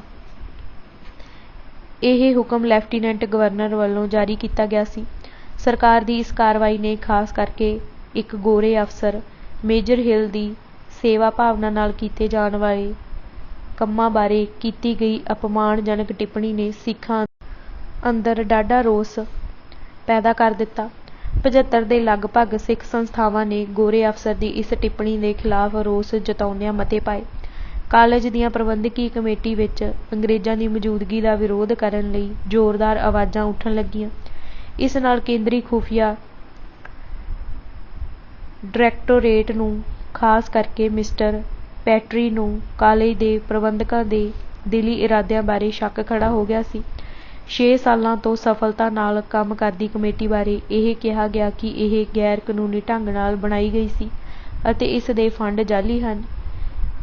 ਅਜਿਹੇ ਬਹਾਨੇ ਘੜ ਕੇ 1908 ਵਿੱਚ ਸਰਕਾਰ ਨੇ ਅਮਲੀ ਰੂਪ ਵਿੱਚ ਖਾਲਸਾ ਕਾਲਜ ਦਾ ਪ੍ਰਬੰਧ ਕਮੇਟੀ ਪਾਸੋਂ ਖੋਹ ਕੇ ਕਮਿਸ਼ਨਰ ਅਤੇ ਉਸ ਦੇ ਨਾਮਜ਼ਦ ਗੁਰਬਖਸ਼ ਸਿੰਘ ਗਿਆਨੀ ਦੇ ਹਵਾਲੇ ਕਰ ਦਿੱਤਾ ਸੀ। ਉਸ ਸਮੇਂ ਭਾਰਤੀ ਫੌਜ ਦੇ ਕਮਾਂਡਰ ਇਨ ਚੀਫ O.M.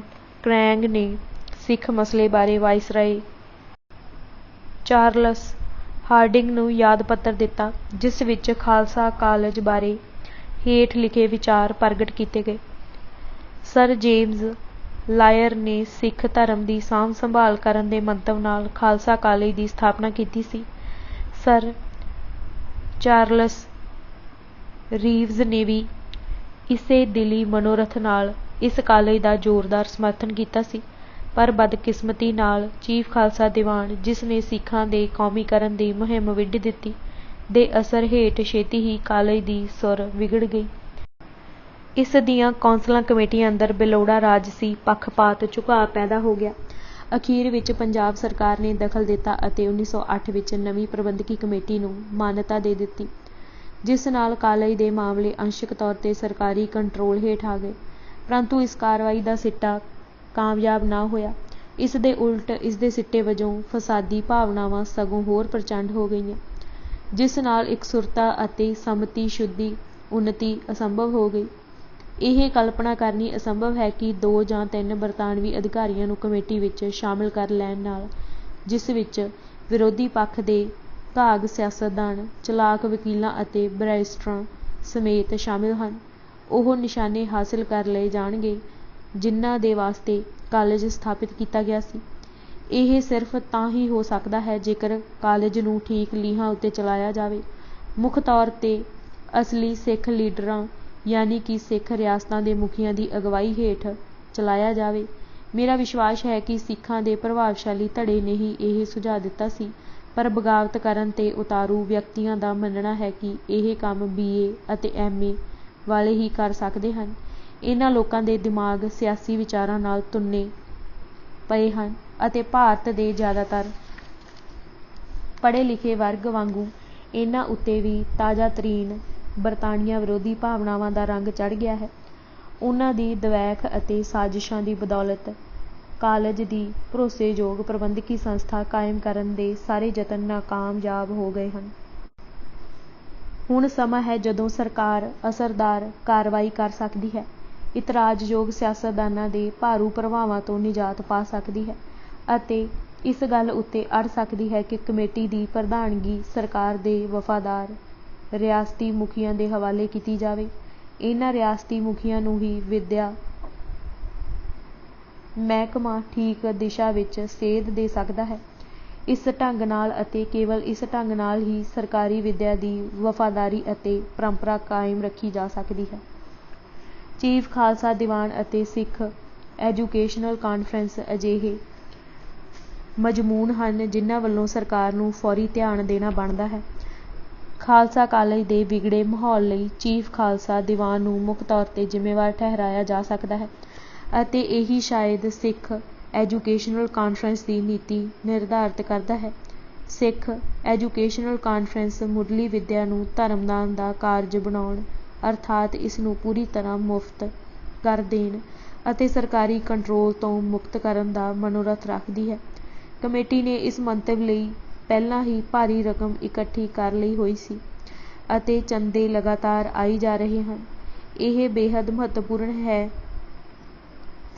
ਕਿ ਸਿੱਖਿਆ ਮਹਿਕਮਾ ਇਸ ਅੰਦੋਲਨ ਉੱਤੇ ਕਾਬੂ ਪਾਏ ਅਤੇ ਬਾਗੀਨੁਮਾ ਅਨਸਰਾਂ ਨੂੰ ਪਰੇ ਰੱਖੇ। ਭਾਰਤੀ ਫੌਜ ਅੰਦਰ 33,000 ਦੇ ਕਰੀਬ ਸਿੱਖ ਹਨ। ਅਮਲੀ ਤੌਰ 'ਤੇ ਇਹਨਾਂ 'ਚੋਂ ਸਾਰੇ ਹੀ ਅਨਪੜ੍ਹ ਛੋਕਰੇ ਹਨ ਅਤੇ ਉਹ ਜਿਹੜੀ ਵੀ ਸਿੱਖਿਆ ਹਾਸਲ ਕਰ ਰਹੇ ਹਨ ਉਹ ਭਾਰਤੀ ਰੈਜੀਮੈਂਟ ਦੇ ਨਿਰੋਗ ਵਾਤਾਵਰਨ ਅਤੇ ਚੌਗਿਰਦੇ ਵਿੱਚ ਹਾਸਲ ਕਰ ਰਹੇ ਹਨ। ਨਤੀਜਾ ਇਹ ਹੈ ਕਿ ਸਾਡੇ ਸਿੱਖ ਸਿਪਾਹੀ ਇੱਕ ਵਰਗ ਦੇ ਤੌਰ 'ਤੇ ਰਾਜ ਦੇ ਵਫ਼ਾਦਾਰ ਅਤੇ ਭਰੋਸੇਮੰਦ ਹਨ। ਰਾਸ਼ਟਰਵਾਦੀ ਬਿਰਤਾਂਤ ਅੰਦਰ ਚੀਫ ਖਾਲਸਾ ਦੀਵਾਨ ਨੂੰ ਪੱਖਪਾਤੀ ਢੰਗ ਨਾਲ ਸਿੱਖਾਂ ਦੀ ਪਿੱਠੂ ਸੰਸਥਾ ਦੇ ਰੂਪ ਵਿੱਚ ਪੇਸ਼ ਕੀਤਾ ਗਿਆ ਹੈ, ਪਰੰਤੂ ਭਾਰਤੀ ਫੌਜ ਦੇ ਕਮਾਂਡਰ ਇਨ ਚੀਫ ਦੇ ਉਪਰੋਕਤ ਵਿਚਾਰਾਂ ਤੋਂ ਪਤਾ ਚੱਲਦਾ ਹੈ ਕਿ ਅੰਗਰੇਜ਼ ਸਰਕਾਰ ਚੀਫ ਖਾਲਸਾ ਦੀਵਾਨ ਦੀਆਂ ਵਿੱਦਿਅਕ ਸਰਗਰਮੀਆਂ ਨੂੰ ਕਿੰਨੀ ਸ਼ੱਕ ਅਤੇ ਚਿੰਤਾ ਦੀ ਨਜ਼ਰ ਨਾਲ ਦੇਖ ਰਹੀ ਸੀ ਅਤੇ ਇਸ ਦੀ ਤੁਲਨਾ ਵਿੱਚ ਸਿੱਖ ਰਿਆਸਤਾਂ ਦੇ ਮੁਖੀਆਂ ਦੀ ਸਰਕਾਰ ਭਗਤੀ ਉੱਤੇ ਪੂਰਨ ਭਰੋਸਾ ਪ੍ਰਗਟਾ ਰਹੀ ਸੀ। ਭਾਈ ਕਰਤਾਰ ਸਿੰਘ ਸਰਾਭਾ ਨੇ ਪੰਜਾਬੀ ਗਦਰ ਦੇ ਪਹਿਲੇ ਹੀ ਅੰਕ ਵਿੱਚ ਮਹਾਰਾਜਾ ਪਟਿਆਲਾ ਵੱਲੋਂ ਇੱਕ ਖਾਲਸਾ ਸਕੂਲ ਨੂੰ 10,000 ਰੁਪਏ ਦਾ ਦਾਨ ਦੇਣ ਉੱਤੇ ਪੜਚੋਲਵੀਂ ਟਿੱਪਣੀ ਛਾਪੀ ਸੀ, ਜਿਸ ਤੋਂ ਗਦਰੀ ਆਗੂਆਂ ਦੀ ਤੀਖਣ ਰਾਜਸੀ ਅੰਤਰਦ੍ਰਿਸ਼ਟੀ ਅਤੇ ਵਿੱਦਿਆ ਬਾਰੇ ਦਰੁਸਤ ਕੌਮੀ ਨਜ਼ਰੀਏ ਦੀ ਪੁਸ਼ਟੀ ਹੁੰਦੀ ਹੈ। ਟਿੱਪਣੀ ਵਿੱਚ ਮਹਾਰਾਜਾ ਪਟਿਆਲੇ ਦੇ ਦਾਨ ਨੂੰ ਇਸ ਤਰੀਕੇ ਨਾਲ ਗਲਤ ਠਹਿਰਾਇਆ ਗਿਆ ਸੀ। ਮਹਾਰਾਜਾ ਪਟਿਆਲੇ ਨੇ ਹੁਣ ਇੱਕ ਖਾਲਸਾ ਸਕੂਲ ਨੂੰ 10,000 ਰੁਪਏ ਦਾ ਦਾਨ ਦਿੱਤਾ ਹੈ। ਮਹਾਰਾਜੇ ਦਾ ਦਿਲ ਤਾਂ ਨੇਕ ਸੀ ਪਰ ਅਕਲ ਕਮ ਰਹੀ। ਖਾਲਸਾ ਸਕੂਲ ਸਰਕਾਰੀ ਯੂਨੀਵਰਸਿਟੀ ਦੇ ਹੇਠ ਹੈ। ਸਰਕਾਰੀ ਇਮਤਿਹਾਨ ਦਿੱਤੇ ਜਾਂਦੇ ਹਨ। ਸਰਕਾਰੀ ਕਿਤਾਬਾਂ ਉੱਥੇ ਪੜ੍ਹਾਈਆਂ ਜਾਂਦੀਆਂ ਹਨ। ਹੋਰ ਸਰਕਾਰੀ ਹੁਕਮ 'ਤੇ ਚੱਲਣਾ ਪੈਂਦਾ ਹੈ। ਇੱਕ ਨਾਉਂ ਖਾਲਸਾ ਸਕੂਲ ਹੈ। ਇਹਨਾਂ ਸਰਕਾਰੀ ਸਕੂਲਾਂ ਤੋਂ ਸਾਡੇ ਮੁਲਕ ਨੂੰ ਕੁਝ ਫਾਇਦਾ ਨਹੀਂ ਹੈ। ਜੇ ਰੁਪਇਆ ਦਿੱਤਾ ਜਾਵੇ ਤਾਂ ਕੌਮੀ ਸਕੂਲਾਂ ਨੂੰ ਦੇਣਾ ਚਾਹੀਦਾ ਹੈ, ਜਿਹੜੇ ਆਜ਼ਾਦੀ ਦੀ ਸਿੱਖਿਆ ਦੇਣ ਅਤੇ ਸਾਡੇ ਭਾਈਆਂ ਦੇ ਹੱਥਾਂ ਵਿੱਚ ਹੋਵਣ ਅਤੇ ਜਿਨ੍ਹਾਂ ਵਿੱਚ ਗੌਰਮੈਂਟ ਦਾ ਦਖਲ ਨਾ ਹੋਵੇ। ਆਪਣੇ ਪੈਸੇ ਨਾਲ ਅੰਗਰੇਜ਼ਾਂ ਦੇ ਕੰਮ ਬਣਾਉਣੇ ਕੋਈ ਅਕਲਮੰਦੀ ਨਹੀਂ। ਮਹਾਰਾਜੇ ਨੂੰ ਦੂਜਿਆਂ ਲਈ ਸਕੂਲ ਖੁੱਲ੍ਹਵਾ ਕੇ ਅੱਛੀ ਵਿੱਦਿਆ ਦੇਣੀ ਚਾਹੀਦੀ ਹੈ। ਇਸ ਤੋਂ ਅਗਲੇ ਅੰਕ ਵਿੱਚ ਫਿਰ ਖਾਲਸਾ ਕਾਲਜ ਬਾਰੇ ਪੰਜਾਬ ਦੇ ਲੈਫਟੀਨੈਂਟ ਗਵਰਨਰ ਅਡਵਾਇਰ ਦੇ ਇੱਕ ਬਿਆਨ ਨੂੰ ਆਧਾਰ ਬਣਾ ਕੇ ਸਿੱਖਾਂ ਦੇ ਵਿੱਦਿਆ ਸਥਾਨ ਉੱਤੇ ਅੰਗਰੇਜ਼ਾਂ ਦੇ ਗਲਬੇ ਦੀ ਹਕੀਕਤ ਦਰਸਾਈ ਹੈ। ਅੰਗਰੇਜ਼ਾਂ ਦੀ ਗੁਲਾਮੀ ਕਬੂਲ ਕਰਨ ਵਾਲੇ ਸਿੱਖ ਪਤਵੰਤਿਆਂ ਦੀ ਲਾਹ-ਪਾ ਕੀਤੀ ਗਈ ਹੈ।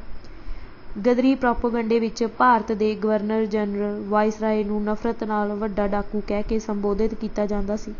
ਇਸੇ ਤਰੀਕੇ ਨਾਲ ਪੰਜਾਬ ਦੇ ਲੈਫਟੀਨੈਂਟ ਗਵਰਨਰ ਨੂੰ ਛੋਟਾ ਡਾਕੂ ਕਿਹਾ ਗਿਆ ਅਤੇ ਉਸ ਵੱਲੋਂ ਕੀਤੀ ਬਕਵਾਸ ਦਾ ਇਸ ਤਰ੍ਹਾਂ ਜਵਾਬ ਦਿੱਤਾ ਗਿਆ। ਥੋੜ੍ਹਾ ਚਿਰ ਹੋਇਆ ਪੰਜਾਬ ਦੇ ਛੋਟੇ ਡਾਕੂ ਯਾਨੀ ਛੋਟੇ ਲਾਟ ਨੇ ਅੰਮ੍ਰਿਤਸਰ ਜੀ ਵਿੱਚ ਸਿੱਖਾਂ ਦੀ ਕਮੇਟੀ ਅੱਗੇ ਬਕਵਾਸ ਕੀਤਾ, ਜਿਸ ਵਿੱਚ 11 ਮਾਸ਼ੇ ਬਦਮਾਸ਼ੀ ਅਤੇ 1 ਮਾਸ਼ੇ ਬਦਜਾਤੀ ਭਰੀ ਹੋਈ ਸੀ। ਖਾਲਸਾ ਦੀਵਾਨ ਵੱਲੋਂ ਡਾਕੂ ਦੀ ਆਓ ਭਗਤ ਕੀਤੀ ਗਈ। ਸਿੱਖਾਂ ਦੇ ਆਗੂਆਂ ਨੇ ਅੱਗੇ ਵਧ ਕੇ ਧੰਨਵਾਦ ਕੀਤਾ। ਵਿਚਾਰ ਕਰੋ, ਸਿੰਘਾਂ ਵੱਲੋਂ ਅੰਗਰੇਜ਼ ਜ਼ਾਲਮ ਹਾਕਮ ਦੀ ਕਿਉਂ ਆਓ ਭਗਤ ਕੀਤੀ ਗਈ? ਸਾਰੇ ਹਿੰਦੁਸਤਾਨੀ ਆਦਮੀਆਂ ਦਾ ਧਰਮ ਹੈ ਕਿ ਅਜਿਹੇ ਜ਼ਾਲਮਾਂ ਨੂੰ ਮਾਰ-ਮਾਰ ਕੇ ਕੱਢ ਦਿੱਤਾ ਜਾਵੇ, ਨਾ ਕਿ ਆਓ ਭਗਤ ਕੀਤਾ ਜਾਵੇ।